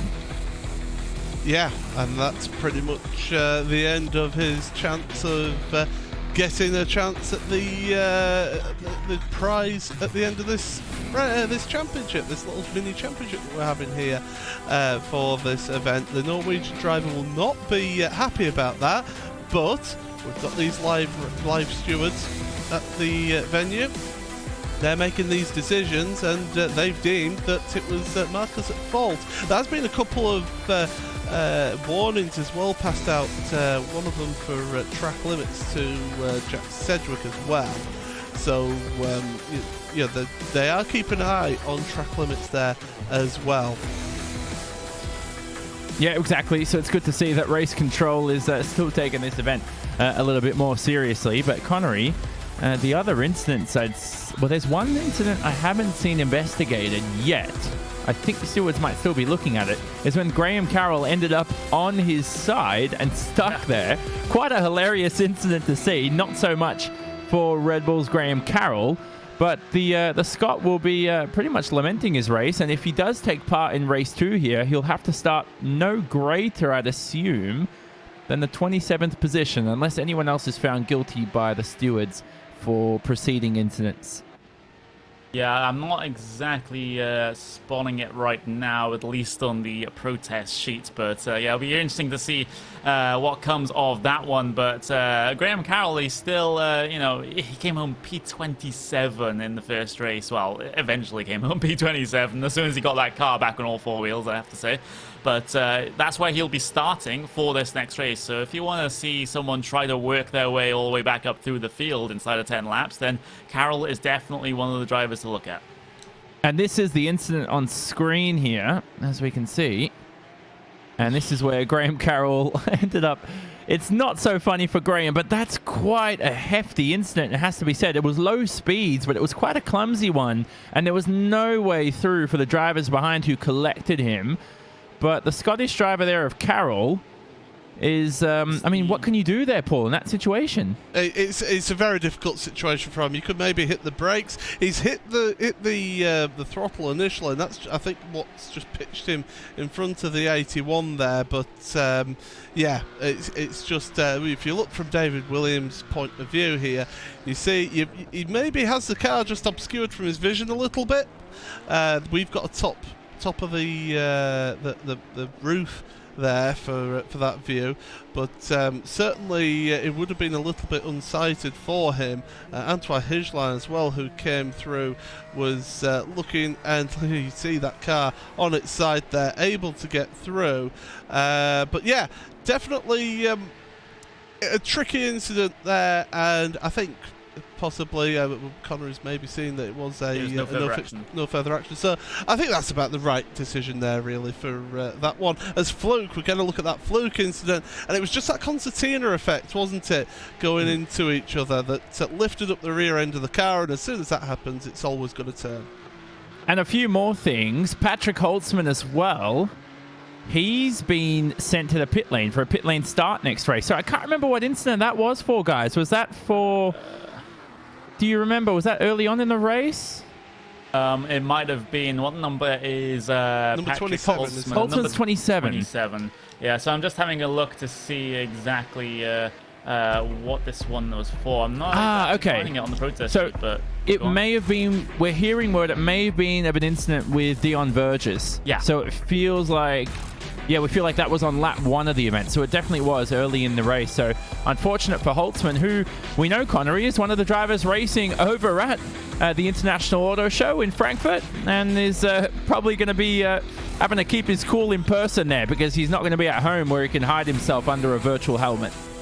Yeah, so he's going to have to, take that one on the chin, start from pit lane. So unfortunately, it's not going to be really possible for him to challenge for any prizes coming towards the end of the second race. So he'll just have to work out from where he starts. And I'm just trying to find that incident, in fact, because I've been very, very interested to see exactly what happened here between these guys. Coming on seemed towards unfair. The end of the first lap, isn't it? So I'll have a look. Yeah, and Paul, finally, Patrick Holtzman, who we know races in the F1 Esports series, so he's someone who's no stranger to pressure in big broadcast, in events in person. So this to him is almost, now from race 2, in the race 2 here from the back of the grid, or from the pit lane anyway, he should be able to, easy to make up a few positions here. Starting from the pit lane is a bit different to back of the grid, because from the pit lane means that you have to hold for at least 15 seconds after the cars have gone past before you can even set off. So you end up losing out about 20-25 seconds by the time you've reached the end of pit road from the rest of the field. So for Marcus Jensen and for Patrick Holtzman, that's just a huge. You might as well just go around for a bit of a fun run and have an enjoyable time in around the Silverstone circuit, because they're not going to be ending up winning the race with that much of a disadvantage. We saw how quickly that race happened. It was 10 laps. It was just over 20 minutes, almost 21 minutes for that entire race there. So these drivers, they're not going to get to the front of the field here. Well, we'll have a look and see how these drivers will handle our final warm-up session and then the final race for today's non-championship round of the 2019 Porsche Esports Super Cup special event. We know 6 drivers, including Joshua Rogers, Mitchell de Jong, Martin Kroenke, Sebastian Job, Patrick Holtzman, and of course Maximilian Benecke. They have been flown out to the International Motor Show in Frankfurt, Germany, and they will be racing in person over at IAA Frankfurt. For the rest of them, they're racing from home, and they're ready to compete here in this fixed setup event. Over to your 2019 Porsche Esports Super Cup commentary team of Connery Maddock and Paul Smith. Here we are then, getting ready, preparing for the major race, the big race of today, to see how these drivers fare and who is going to end up $1,500 the richer at the end of this race. Of course, there are monetary prizes for second and third place in this race as well. So the top 3 are all in line to get some big cash prizes here for an afternoon's work here, Connery, which normally in the Porsche Esports Super Cup we see the winner of the second race end up $1,000 richer. So add enough for $500 and you get today's prize for the winner. Yeah, you do. Don't worry about the timer on the top left-hand side of your screen. The session will be advanced in around about 4 minutes' time. So we'll be able to get ourselves the race to start. Actually, scratch that, 2 minutes' time. A little bit sooner than we thought there. That news just coming from Race Control. So drivers out there getting themselves a bit of a warm-up. Of course, the track might have changed just a little bit between the end of the first race and the start of this next one. So, you know, might as well get out there and get all the practice that you need and get yourself ready for the big main event here today. And well, if you're at the front of the field, you have that shot at getting yourself $1,500, a good old payday, as you said, Paul. But who's going to get it? That's the big issue, because, you know, at the front of the field, everything seems so tight. It was just Bootloop in that race 1, able to get away off the way in front early on. Okay, so here is your starting grid then for this race, and it is Jeremy Bootloop. He'll be on the front row, shared by Kazuki Umeshima once again. They started on the front row last time, and they're starting again this time. A little bit of an issue with our graphics there, so apologies for that. Gregor Hutter will start in third with Joshua Rogers in fourth. I'll work my way through the grid and we'll show the graphics when we can. Fifth place for Jared Filsell ahead of Sebastian Job with Tommy Erskard and Kevin Ellis Jr. Max Benecke, another one of those drivers that's out there in Frankfurt, ninth place. He'll be wanting to progress forward again in this one ahead of Jack Sedgwick. And then Matti Piatella 10th ahead of Thomas Titella, Alejandro Sanchez and Niels Koch in 13th and 14th place, should I say. 15th, Francois Hijla ahead of Jamie Fluke, who dropped down to 16th place. David Williams 17th ahead of Martin Kroenke. 18th, 19th for Ricardo Castroledo ahead of Alexander Voss in 20th place. 21st is Pas Jurgis and Mitchell de Jong in 22nd. Dion Verges and Yao Vaz 23rd, 24th. Sebastian Dunkel and Patrick Holtzman. Well, that'll be a gap on the grid then in 26th, because Holtzman is starting from the pits. And then Graham Carroll, Marcus Jensen, another one of your pit line starters, Ilka Harpler, Alexander Thebe, rounding out your results. There's a quick look at the graphic then of the starting grid, and very quickly, Connery, what's your thoughts? Who do you think is going to take this? Well, Bootloop has a very good chance coming home P1 in the first race, and of course pole position now for the second race. But Kazuki Umeshima, he's going to have to put on a big old roadblock there to hold on for P2. I don't think he has the pace to overtake the Frenchman when it comes to the race lead, but if anyone's able to get through on Umeshima, then they have a good chance to try and chase Bootloop down for that $1,500 prize. Absolutely. So drivers preparing themselves for this second of your two races. Again, another 10 laps. No inverse grids here today like we would normally see in the Porsche Esports Supercup. So it is just purely down to what the drivers could do. Revs are rising now. Looking to the lights for this second race here today. Green light, away we go once again, and it's another good start from Jeremy Bootloop, another good start from Gregor Hutu in third place. Umashima looking to hold the inside in through turns 1 and 2, but Hutu, great start from him, up into second place. Umashima having to go defensive from Rogers then. In third place, Umashima has been hit, and he's around. Big check up in the middle of the pack there. Huge incident. We worried that this could possibly happen. We mentioned that we'd had incidents in the championship round of the Porsche Esports Supercup there, and that's exactly what we've seen there, and that's a massive incident. Still accidents going on further down through the loop as people try and recover. There's Graham Carroll trying to recover to the track.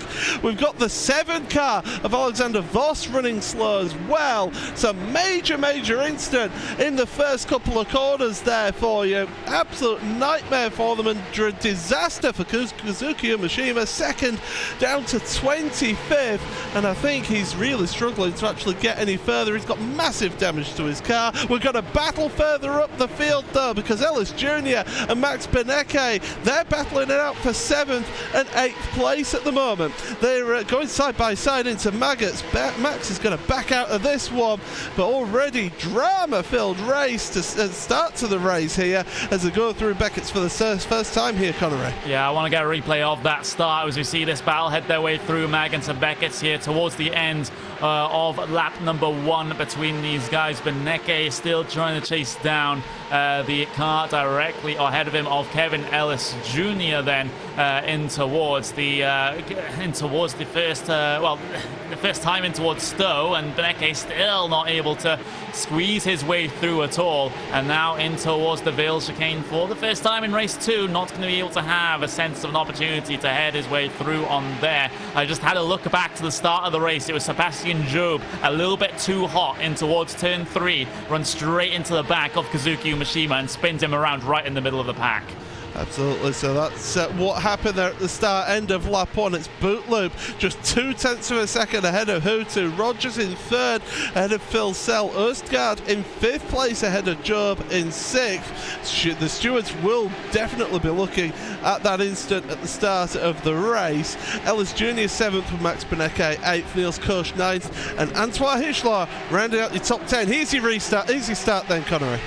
Yeah, absolutely. You can see the very good launch from Gregor Hutu from P2, able to challenge Kazuki Umashima in towards turn number 1. Around the outside at turn 1 he goes, and then he's able to complete the move. But look at that Red Bull Racing Esports car on the inside there for turn number 3. Sends it down towards the inside, and well, once that heads its way through in towards the next one, I don't think we've quite caught that one on that particular viewing of it, but right now I think that's lap 1 of race 1, I believe. Yeah, that one was. So maybe we can get lap 1 of race 2. That would be perfect, as you know, it was Sebastian Job. Here we go. Here's the right race 1. Right first lap. Here we go. Down in towards turn number 1. It's a bit of deja vu because Gregor Hutu again gets a very good start, able to challenge around the outside there, coming up through turn number 1. In towards turn number 2, he has the pass complete. But now look at the Red Bull Racing Esports car. Big inside line over the Apex Racing Team car, and just slings it in a little bit too deep in towards the Apex. Collects the first Esports car. The Japanese driver causes a big problem for cars behind as he has to try and recover that car in the middle of the circuit. Yep, so, well, we'll get another look at that one, but big news from the steward's office is it's a drive-through penalty for Sebastian Job for causing the collision, and, well, I think that was pretty much a slam dunk decision there from the stewards. Yeah, absolutely. I don't think you could have really given anything else for that. So you see the view from on board of Maximilian Benecke just goes around the outside of the entire thing. There's the wide shot of that was Alejandro Sanchez getting spun in the middle of traffic as well. So he had a big concern. There's Sebastian Job then serving his drive-through penalty for causing that instant on lap number 1 of the race. But that is the battle for the race lead out there on circuit right now. In boot loop, he hasn't been able to stretch his legs in the first couple of laps of this race because it's been a little bit calmer behind him than it was in race 1. And now Gregor Hutu can just sit in the slipstream and maybe make a move down in towards Brooklands this time. Here comes the pass to the race lead. Perhaps he's going to commit on the brakes. No, just going to stay in line for the Brooklands corner. But Gregor Hutu, oh, what a return to form this would be if he's able to get a race win here. Yeah, absolutely. So it's World Championship past versus World Championship future because Rogers is right behind these two. I think at the moment Rogers is just happy to keep the pressure on Hutu and just wait for an opportunity to arise. But he needs to be careful because he's got the Australian of Jared Filsell, his countryman, right behind him as well as they go through Copse Corner. The 5 cars together there. And through they go towards Maggots and then Beckett once again on lap 3 of this race already, so not too much time really for these drivers to make many moves, but Hutu looking to get the good run onto the hangers straight. We'll look further back. Beneke has been making some moves, or at least trying to make some moves. He's trying to get past Niels Koch, but wasn't happening on that occasion. Hutu having to go defensive into Stowe corner. Rogers looking to the outside. We've seen how Rogers can make the moves around the outside. Here comes Filsell, the other Australian here in this pack, onto the brakes for Vale and then Club, and Filsell around the outside of Rogers. Can he hold the inside? No, he can't, but certainly Filsell getting racy here. The two Australians in this race, one down in Australia, one in Frankfurt here in this one as they go into turn number 1 once again. And I tell you what, Bootloop is thanking them for this because it's giving him that little bit of a gap at the front here. Yeah, it is. He's starting to extend his advantage now up to 8.5 tenths of a second as they hit the brakes in towards turn 3, turn 4 into the loop they go. Rogers still hounding the back of the Finnish driver ahead of him, but Hutu, very good launch of that off that corner, might just have this move defended in towards the Brooklands. It's again still 8.5 tenths of a second between P1 and P2 at this stage. Things are very much closer if you look any further back than that. But what a fantastic show we might have on the cards here, Paul. You called it correctly just a couple of moments ago. This is battle between 2 eras of iRacing here. Gregor Hutu, multiple-time iRacing World Championship Grand Prix Series world champion, and the future rising star, the talent of Joshua Rogers. That's the driver he has to defend from. He needs to draw on all of his years of experience if he's going to keep this position now. Yeah, he certainly does, as through Copse Corner, Rogers able to take a tighter line through that corner, getting it right up over the curb. It pushed him a little bit wider through Copse, but that's probably because he was carrying more speed. Speaking of carrying more speed, he's getting right onto the back of Gregor Hutu. Hutu's getting caught up in all of this, and it means that he's having to just back off that little bit and take a defensive line, and it's costing him time in front because Bootloop is pulling away. He's almost a second in front then in the lead here as they go into Stowe once again. Not having to go defensive this time, Hutu. Rogers trying a different approach then as they head through here into Vale. This is where Rogers has been at his strongest throughout the first race, and now in this one, Hutu runs deep in the brakes there. That's the opportunity for Rogers. Rogers is around. Here comes Filsell, here comes Erstgaard. The rest of them have to take a void in action of Rogers, and Rogers is, well, that's dropped him out of the top 10 down to 11th place. Yeah, that's unsafe rejoin there for Gregor Hutu. All 4 tyres out of the wide line as he pushed deep in towards the Vale chicane. Tries to rejoin for Club Corner, but that goes directly into the rear right wheel arch of the Australian of Joshua Rogers. Spun in front of the field, gets cycled back to P11. As it stands, Rogers cannot catch a break. Over the last couple of weeks, he's had those incidents at Laguna Seca in the Porsche Esports Super Cup race, and now another incident here, completely not his fault, in the second race at the Frankfurt Auto Show. That is so unfortunate. Can I just throw one in here? If I was in Josh's position, I would have been giving space on the inside there. You know that Hutu is going to try and rejoin as soon as possible, but then bang, doesn't give the space there. I think it's going to be a little bit of a tough decision there for the stewards, because really Rogers has put himself into that position to be turned around there. So yeah, that is a big incident, and of course we have got live race stewards. This will be looked at, will this incident, but at the moment it is Jeremy Bootloop now 2.4 seconds ahead of Jared Filsell. So it's France, Australia, and then Finland in third place with Gregor Hutu still there, but he's under intense pressure now from Tommy Erstgaard, who's in fourth place. Kevin Ellis Jr. is on the back of these two as well, and there's Niels Kirsch just hanging around there with them as well. Yeah, absolutely. And of course, we have to wait for the stewards' results in terms of any penalties that might be coming Gregor Hutu's way in this situation. It's a tough one. Yes, you know, it is an unsafe rejoin. You've already discussed how Rogers could have technically avoided it by missing the apex of corner there, but I think it's more on the driver that's rejoining the track to do it safely instead of the cars around him allowing him to do so. But here comes Tommy Erskart then, inside line for the final corner over Hutu. Look at the door rubbing coming through there across the pit street. They're still having bits of contact. Down in towards 10-1. Big move towards the outside for Hutu then, trying to do it around there. Can't complete the move at all. Can't get the pass back. Might just have another opportunity to the right. There's only a car's width of space in there, and he's still going for it. Erskard holds strong, the Norwegian driver, and here comes Kevin Ellis Jr. now around the outside at the loop, trying to find the traction off the corner. Gets a decent run, but he needs to complete it now down into Brooklyn. Here comes Niels Kirsch as well. He'll make it 3 wide down the Wellington Straight. He might be able to get both of them here on the way down into Brooklyn. He needs to go deep on the brakes if he's able to make it work. He will just take the one, but not the second here. Gets very close to the back of Ellis Jr., but has to stay in line. And well, in the space of a quarter to half of a lap, Gregor Hutu has gone from third down to sixth there. Erstgaard, Ellis Jr. and Kirsch all getting their way past. This is great stuff to watch, as always, from the Porsche Esports Super Cup, this special event here at the International Motor Show in Frankfurt. Biggest motor show that there is out there, and they're certainly putting on a great display for the audience both there at the show and here online as well. Thank you all for joining us for this one. This is great, and I tell you what, Niels Kirsch, he can smell, well, not just the exhaust from Kevin Ellis Jr.'s car, but he can also smell a possible prize here, because Tommy Erskard isn't that far ahead of them.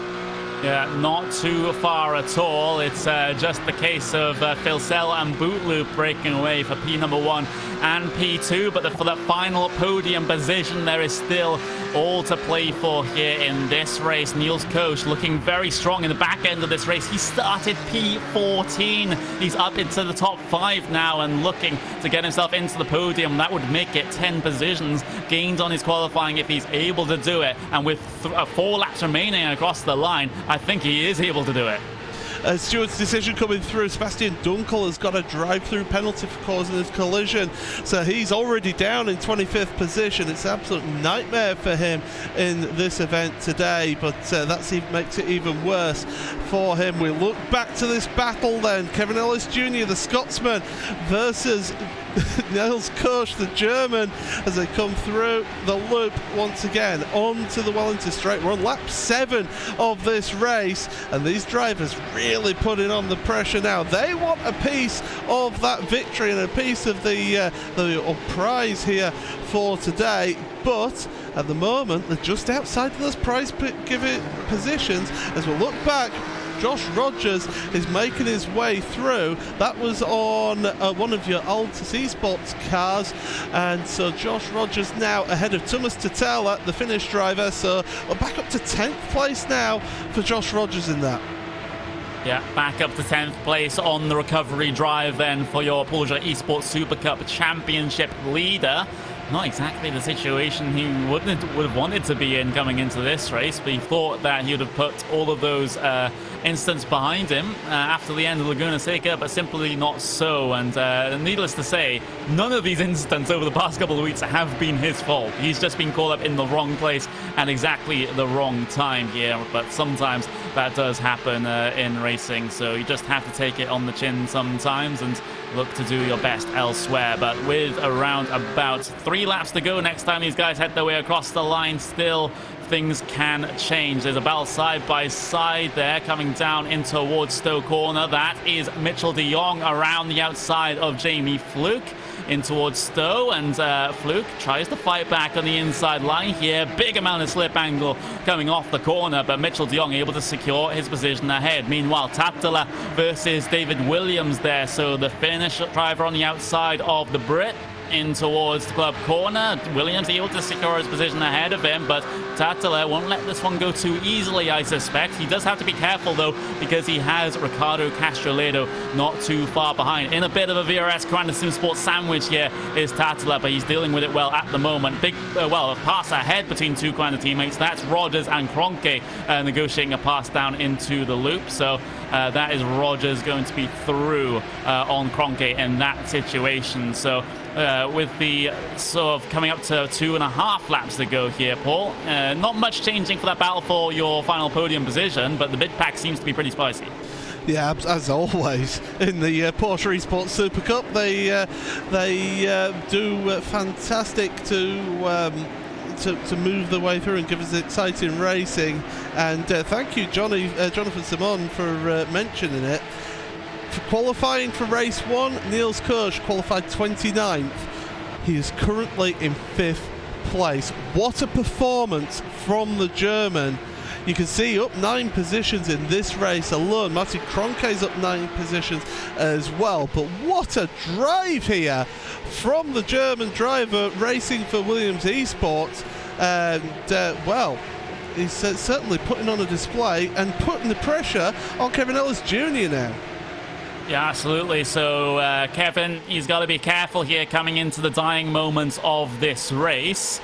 Niels Koch, very, very quick through both race 1 and race 2 to be able to make up all of those positions, able to get these passes done. And, well, as far as he's concerned, Kevin Ellis Jr. is just another car that he needs to pull and overtake off on. In towards the Vale chicane then, hard on the brakes into here, one of the slowest portions of this Silverstone circuit. We also still have Gregor Hutu on the back of this one, so you know, he might look to get himself involved here right in the dying moments. 2 laps to go as these guys head their way across the line, and still nothing to separate at least P4 and P5. Yeah, absolutely. Well, these drivers, they've been putting on one heck of a display in this event. Okay, we had a bit of shenanigans at the start there, as Carol Levens had a warning for track limits. That's Max Benecke, so a little bit of a warning for him. But Niels Koch then in 5th place at the moment, putting the pressure on Kevin Ellis Jr. down the Wellington Straight. And he's in that slipstream, but he's not really close enough to be making any moves as they go into the left-hander and then brake into the right at Luffield. Tricky corner because it's you veer it off the apex. Some people like to hug the apex around there, but it's a little bit quicker to get the run out of the corner. And well, through the right then and down in towards Copse Corner once again. Time's running out for these drivers. Tommy Erstgaard is only half a second ahead of these two as well, so he's not out of it yet for that podium. And of course that's going to be one of the podium, one of the prize-paying positions, of course, is the podium. So these two, they don't want to lose out. Nice little slide from Kevin Ellis Jr. on the exit of Beckett's down the hanger straight now. But Niels Koch closing up in the car there, and boot loop ahead of Phil Sell, 1.4 seconds. Erstgaard in 3rd place ahead of Ellis Jr. Niels Koch that we're just watching now. Gregor Hutu right behind them in 6th place with Max Benecke and Antoine Higelot rounding out your top 8 positions here, Connery. But we're heading towards the end of this race then. Start of your final lap, is it? Yep, final lap in the air. Just very briefly, this has been one heck of a race, and this isn't over yet, by the way, with these. One heck of the race, and it definitely is not over yet, especially for P number 4 out there on circuit, because it's Kevin Ellis Jr. having to try to defend from Niels Koch, who's been charging throughout race 1 and race 2. to get himself into the position he's in right now, and that is right on the back bumper of the British driver ahead. And now through the loop for the final time and onto the Wellington straight. Looks like Kevin Ellis Jr. has been able to get a good exit out of here. That might be all he needs to try and defend this move here. We have a battle a little bit further back, though. That's between Williams and Kroenke, so a little bit of an affair between the two teammates here in towards Brooklyn's corner. That's the Brit of Williams on the inside, the German Kroenke looking for an outside line, looking for a cut back through the corner on his teammate in towards Luffield corner. Well, big outside line being taken there from Kroenke won't result in much right now. Not able to get the traction off the corner, but having a look back to that battle for P4 out there on circuit, they are heading themselves down in towards Kopp's corner for the final time. And well, Niels Koshy needs to make this move now in towards the final couple of corners of the race. Maybe down in towards Stowe, definitely have a go in towards Vale if you want to get yourself any further up those finishing results. Yeah, absolutely. It won't be a money move for 4th place, but I tell you what, Kevin Ellis Jr. has caught up to Tommy Erstgaard here in this one. He's flashing the headlights at him. Drivers were asked not to do that in the briefing, but as they head down the Hanger Straight for the final time, then time is running out for these drivers, and I don't think Ellis Jr. is quite close enough to make any moves on Tommy Erstgaard into Stowe corner. So as we head on into the final corner, then we'll look forward, because Jeremy Butler through the final corner is going to be a double race winner here in this special event for the Porsche Esports Super Cup, and he is $1,500 to the richer. Well done, congratulations to Jeremy Butler ahead of Jared Filsell in 2nd place. Tommy Erstgaard rounds off your top 3 with Kevin Ellis Jr. and Niels Kosh finishing off 4th and 5th place. Still positions were battled all the way through your field towards the end of your race, but what a performance from Jeremy Bootloop to get the dominant win in race 1 and then to get another more not as comfortable win in race 2, but still a fantastic achievement for him to get a double race win here at Silverstone here in this Porsche Esports Super Cup special event from the Frankfurt Motor Show. Congratulations to the Frenchman then for winning that prize. But Connery, I think really people will be talking about a couple of the controversial incidents. Sebastian Job getting a drive-through penalty for the contact with Kazuki and Mishima, and also the Gregor Hoot and Josh Rogers incident at Club Corner. Yeah, so a couple of things to consider, a couple of things to look at coming into the final round of the Porsche Esports Super Cup season. Around about this time, in next week, is when that is going to be happening. So these guys have just raced for what is in total $3,000, but things might just change when the total becomes $100,000. So then, here we go then. Here's your final race results in the second of the races then. And it is Jeremy Butler, the winner here by 1.2 seconds over Jared Filsell, who took advantage of incidents in front of him to finish in 2nd place. Tommy Erskard rounding out your podium sitters just ahead of the Scotsman Kevin Ellis Jr. Niels Kosh rounding out top 5 with Gregor Hutu, 6th place. Max Benecke, the highest of your drivers who were racing out on stage in Germany, 7th place for him. Antoine Hirschlein 8th ahead of Josh Rogers, another one out there in Germany, 9th, with David Williams rounded out the top 10 for the Brit. Then 11th place Martin Kroenke, 11th with Thomas Titella, 12th the Finnish driver, 13th for Ricardo Castroledo ahead of Alexander Voss. Mitchell de Jong, he'll be disappointed with his weekend there in 15th ahead of Jamie Fluke. Ilka Harpla in 17th place ahead of Sebastian Job, who got a drive-through penalty for his contact with Kazuki Mishima.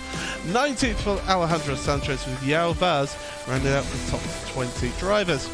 Graham Carroll 21st with Dion Verger 22nd, with Patrick Holtzman, who started from the pit lane in 23rd, with also Marcus Jensen starting the pit lane as well.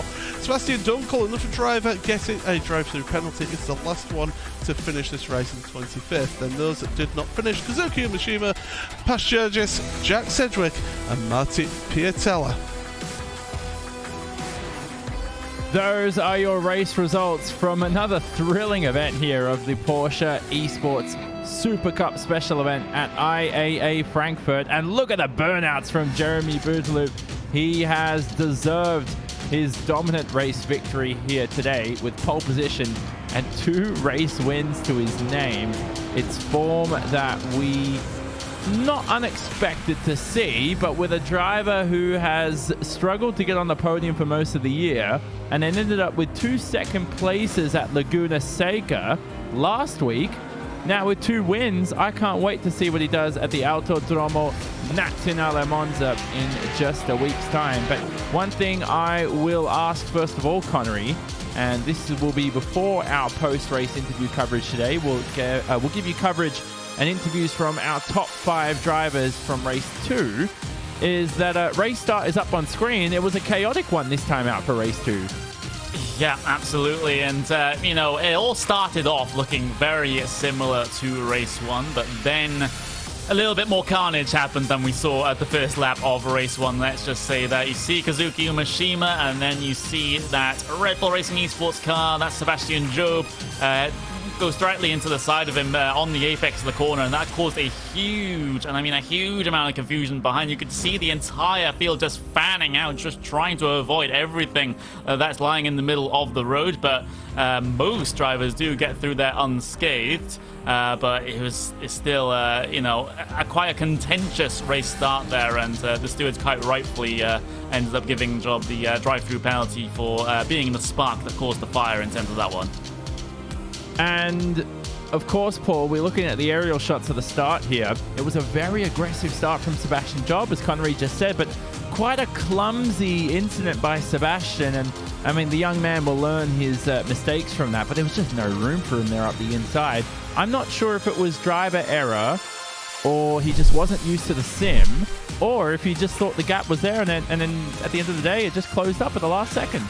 That could be a little bit of a feature of that new loop, where it's quite a wide entry into those tight corners in turn 3 and also turn 4, and you can get caught out thinking, oh, there's a gap here, I'll go for it, and then before you know it, the gap closes and you're making contact, and you look a little bit silly with what happens there. But he got a drive-through penalty, which I think was deserved there. It meant that Kazuki Umeshima didn't finish. Well, he did finish, but 2-3 laps down. So yeah, not the greatest day for Sebastian Job there. But for one Frenchman in the number 7 VRS Coanda Sim Sport car, he is $1,500 richer here today. And Jeremy, well, I have to say, 2 second place finishes at Laguna Seca. Then here, pole, win again, money for you as well for a bonus. How have you found such good form in this car? I don't know, but it feels good. Yeah, the past few weeks, I think I was finally able to convert the pace I have, and yeah, it feels good. It feels really good to have those results, and especially today, you know, I feel really happy about both races. It's awesome. I don't want to say the fixed setup might have helped you, because you were still quick at Laguna Seca, you know, but did the fixed setup maybe today just give you that little bit of an extra bonus over other drivers? I don't know, to be honest. That's a good question. I think the field though was really tight, and in quali it was down to just putting the perfect lap or the right lap at the right moment, and also getting a little bit of slipstream, which I got. So yeah, I think the field was really tight, and quali made a huge part, because then in race 1 I had some advantage by being first and having the others fighting. So I think that definitely helped. But yeah, pace seems good, so it was really good to bring it home today. So what are you planning to do with the prize money? Because I'm not sure how much equipment you can really upgrade there with all the support that Coanda gave you, but surely it's going to go towards a sim racing upgrade possibly. Yeah, I haven't thought about it yet, to be honest. I was really focused on the race, and I didn't want to make any plans beforehand. So I like that. I think I'll have a think and see what I can do with that money. Also, we've just heard an announcement that iRacing and Porsche, they're going to release the Porsche Cayman GT4 on iRacing, hashtag soon. Do you think that's a car you'll jump into once it's all released and give it a shot? Oh, probably. I'll probably drive it. At least at least try it. I feel like this was one of the categories that we were missing, and those races in GT4 and in IMSA are generally super close, super entertaining, and I think these type of cars are really fun to drive, and it's also good to remember the basics because they're slower than GT3s and GTEs, so makes for some good battles as well. So yeah, I'll be definitely trying it. And finally, who gets it done for you there in the number 7 VRS Coanda Sim Sport car? Well, thanks to the entire VRS Coanda Sim Sport crew for the support all season today. Since I've joined. Thanks to our sponsors, obviously. So Virtual Racing School, Andon Design, SimQuip, Fitech, GRT, and thanks you guys for the broadcast, and thanks to the organization for this beautiful event. So that was Jeremy Bootloop, our race winner today, and $1,500 richer. But we are now going to be stood alongside our second place finisher, and that was Jared Filsell, who came home, obviously, as we said, in the second position. But not only was it a good, strong haul of points for you and a good, strong haul of a finish for you, Jared, but a bit of cash for a bit of a bonus ahead of Bathurst tomorrow. Yeah, make me wake up happy in the morning for Bathurst. I wasn't quite sure how well you'd go in this race when we were talking about 6 hours ago, but I didn't expect you to finish second and have an interview at the end of it. No, me neither. Unfortunately, I had to prioritise another series, so I literally did no laps before qualifying. So, yeah, come out of it pretty lucky in the end there with the race and unfortunate incident with Josh and Gregor. So, yeah, I'll take their misfortune for my gain, that's for sure. But I find it odd how you were able to be so quickly, because it's a fixed setup event. So you're not going to be able to run the same setup you run in the World Championship, which means adapting to a car with less laps compared to everybody else.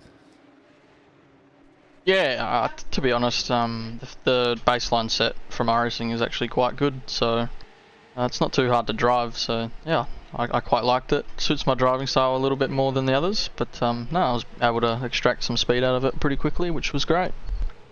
And where does the prize money go for you? For another upgrade or investment for the rig? Yeah, I'm actually building a house at the moment, so we'll probably put it towards that for the quote-unquote sim room. So we'll just stash that away in the cupboard a little bit later. No, awesome. Who gets it done for you there at the Apex Racing team? Obviously Logitech G, they've been fantastic this year. Speed Cafe, STK Gaming and West End Mazda, as well as the boys at Apex Racing team. Unfortunately there with Jamie in the first race, that was a bit of misfortune there on his behalf and mine. I don't apologise to him, but yeah. So thanks to you guys for the broadcast as well. It's I watched the first race and it was quite good. Thank you. Now, awesome. So that was Jared Filsell, who came home in the second position here today, this afternoon, for our Porsche Esports Super Cup special event. But we will speak to our final podium sitter in Tommy Erskard, who claimed the final haul of prize money here this afternoon for $500. And Tommy, it's been a while since you've been on the podium for the Super Cup. You finished third and first at Spa for round 3. A feature race win for you, but now you're back again on the podium. How did you do it? Yeah, first of all, congrats to Jeremy for winning. That was awesome. I don't know. I've had a good run here. I love this track. I consider it my home track, as I used to live just 10 minutes away. And I raced here quite a bit in real life as well. So it's a track I love, so maybe that helped me. Can I also add, of course, I mean, do you think you've plateaued in the Porsche in terms of development, or do you think there's still room to improve for you in this car? I feel like there is a little bit more room for you to improve. Yeah, for sure. I mean, if you look at Josh, he's just unbelievably quick. So, there's always room to improve unless you're, there is, even if you're the guy winning. But yeah, I have quite a bit of work to do this winter to try to close the gap to Josh. How is the Coanda dynamic working, with Josh, Martin, all these quick guys around the team, Mitchell, now yourself? You seem like you've learned a lot in that team over the past 18 months, and it's really benefited you as a driver. Yeah, for sure. I mean, it helps a lot when we're so many good guys working together. I remember when I first joined the team, I had to like pinch myself, being in the same sessions with the likes of Martin and Josh and everyone in the team. So it's the work we do for every race is amazing, and I learn so much just by being around those guys. So massive thanks to the entire team for everything the past 2 years, I guess, since I've been in the team. Or is it 1 year? And who? I think it's been 18 months, has it? I can't remember when you joined. Yeah, probably. I think I joined March 2018, so 1.5. Yeah, about 18 months, exactly. So who gets it done for you then? From not only the team, but possibly family? No one's thanked their parents yet. I'm looking forward to seeing you doing that, possibly. Well, I have to thank my girlfriend. She's supporting me a lot, but also Virtual Racing School, the VTech, SimQuip, Andron Design, and JRT for the support of the team. And also, of course, everyone in all of my teammates. So that is Tommy Erskard, who came home rounding out the podium here this afternoon for the 2019 Porsche Esports Supercup special event from Silverstone. We will now speak to our 4th place finisher, and that's Kevin Ellis Jr. Kevin, I did not expect you to finish 4th, not to degrade talent or anything, but you qualified outside the top 10, so you really made up for it with a bit of an off-qualifying performance for yourself. Yeah, not really sure where that came from today, to be honest. Yeah, the fixed setup kind of suited me. I think I really got to grips with it pretty quick this morning, and just kind of got on with the handling of it. I guess there's a ton of understeer, so it's quite easy to drive in the sense of you're not oversteering on the exits like our sets normally do for the Esports Super Cup normal events. But yeah, I honestly have no idea where that came from. But looking to Monza next week in the World Championship, you've only really had one podium this season. It was actually a win in the heat race, wasn't it, at Watkins Glen? But for Monza now, straight lines. I remember you in the Grand Prix series used to fare well at Monza. I think I might tune in and create some Kevin Ellis Jr. banners to support you on your possible win over there, maybe. Yeah, at Monza, anything's possible, you know. It's going to be a ton of draft. Yeah, it's going to be a pretty crazy race, and especially with it being the last race of the season and there being so much on the line, you know, I think yeah, it could be an interesting one for sure. But yeah, it was a bit unfortunate at Laguna Seca last weekend, so hoping to kind of turn that around at Monza and hopefully get away with a top 10 would be nice. And a top 10 of the championship's definitely on. But you know, you just can't predict these races. They're absolutely crazy. You know, Porsche and iRacing have created a format that makes it almost impossible to predict races. So yeah, I think it's just gonna go into turn 1 with my eyes closed and fingers crossed, I guess, and hope I come out the other side. Well, I have to say, after 4th place today, you're certainly going to be partying tonight. I just hope you keep it legal wherever you go.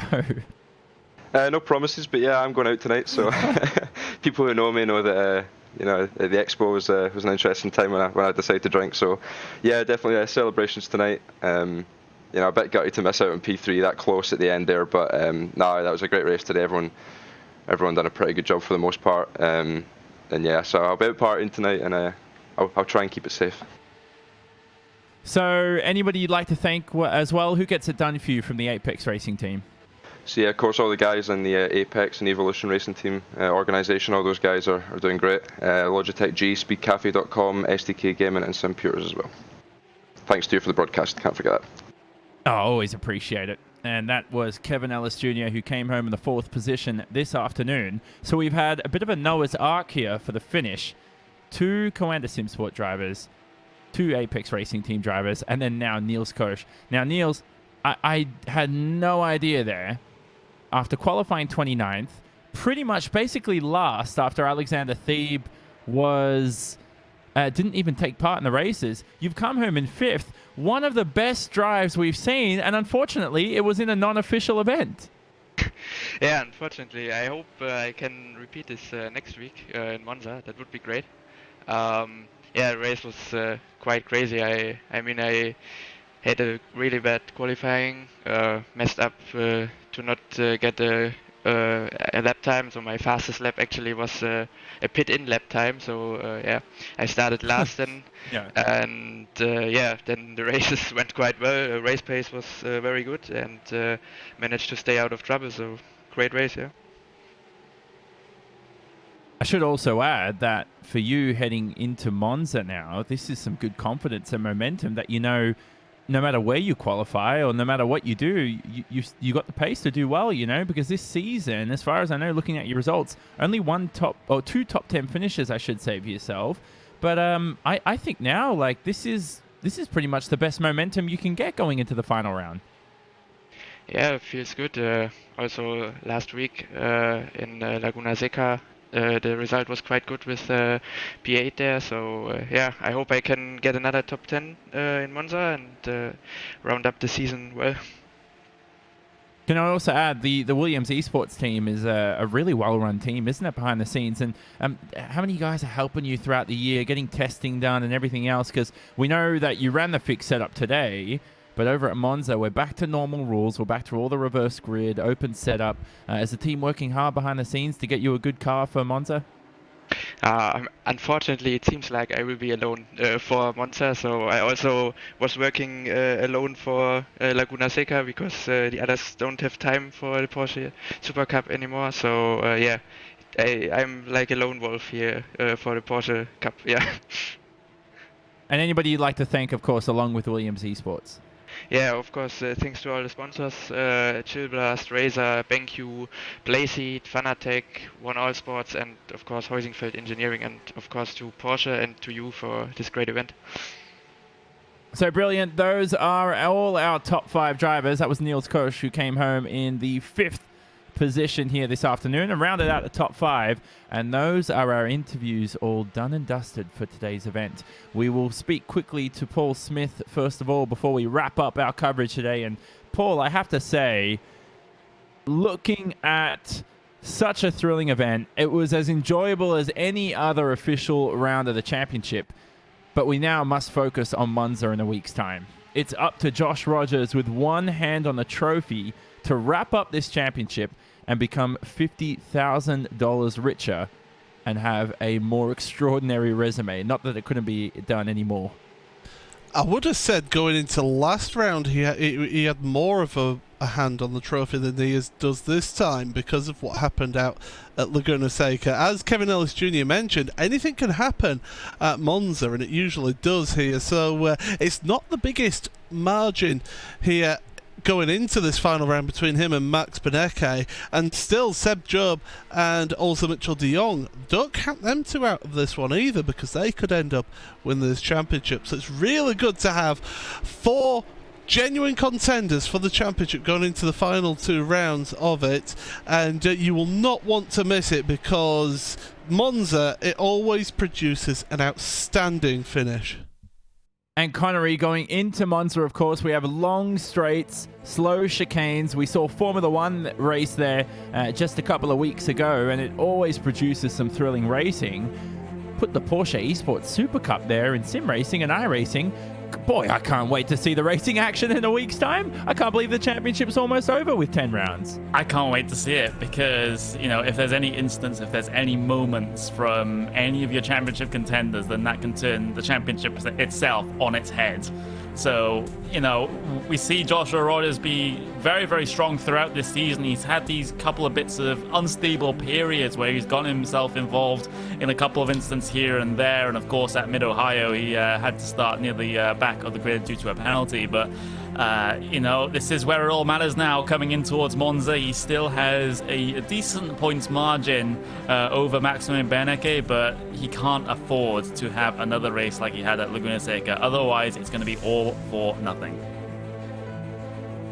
And these thrilling 485 horsepower Porsches will be back racing again on the 28th of September. That's in a week's time around the Autodromo Nazionale Monza, which hosts the 10th and final round of the 2019 Porsche Esports Supercup on iRacing.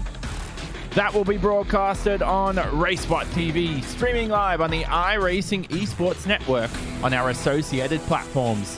Thanks, of course, to everyone who joined us for today's coverage. We hope you enjoyed it. We were based from the International Motor Show in Frankfurt, Germany. From myself, your host, Jonathan Simon, from Paul Smith, Connery Maddock, our series commentators, Hugo Luis behind the scenes. Don't forget the entire team at IAA Frankfurt. and our entire RaceSpotTV crew behind the scenes who make this brilliant RaceSpotTV presentation broadcasted on the iRacing Esports Network, we say so long from Silverstone, our winner today, Jeremy Butler.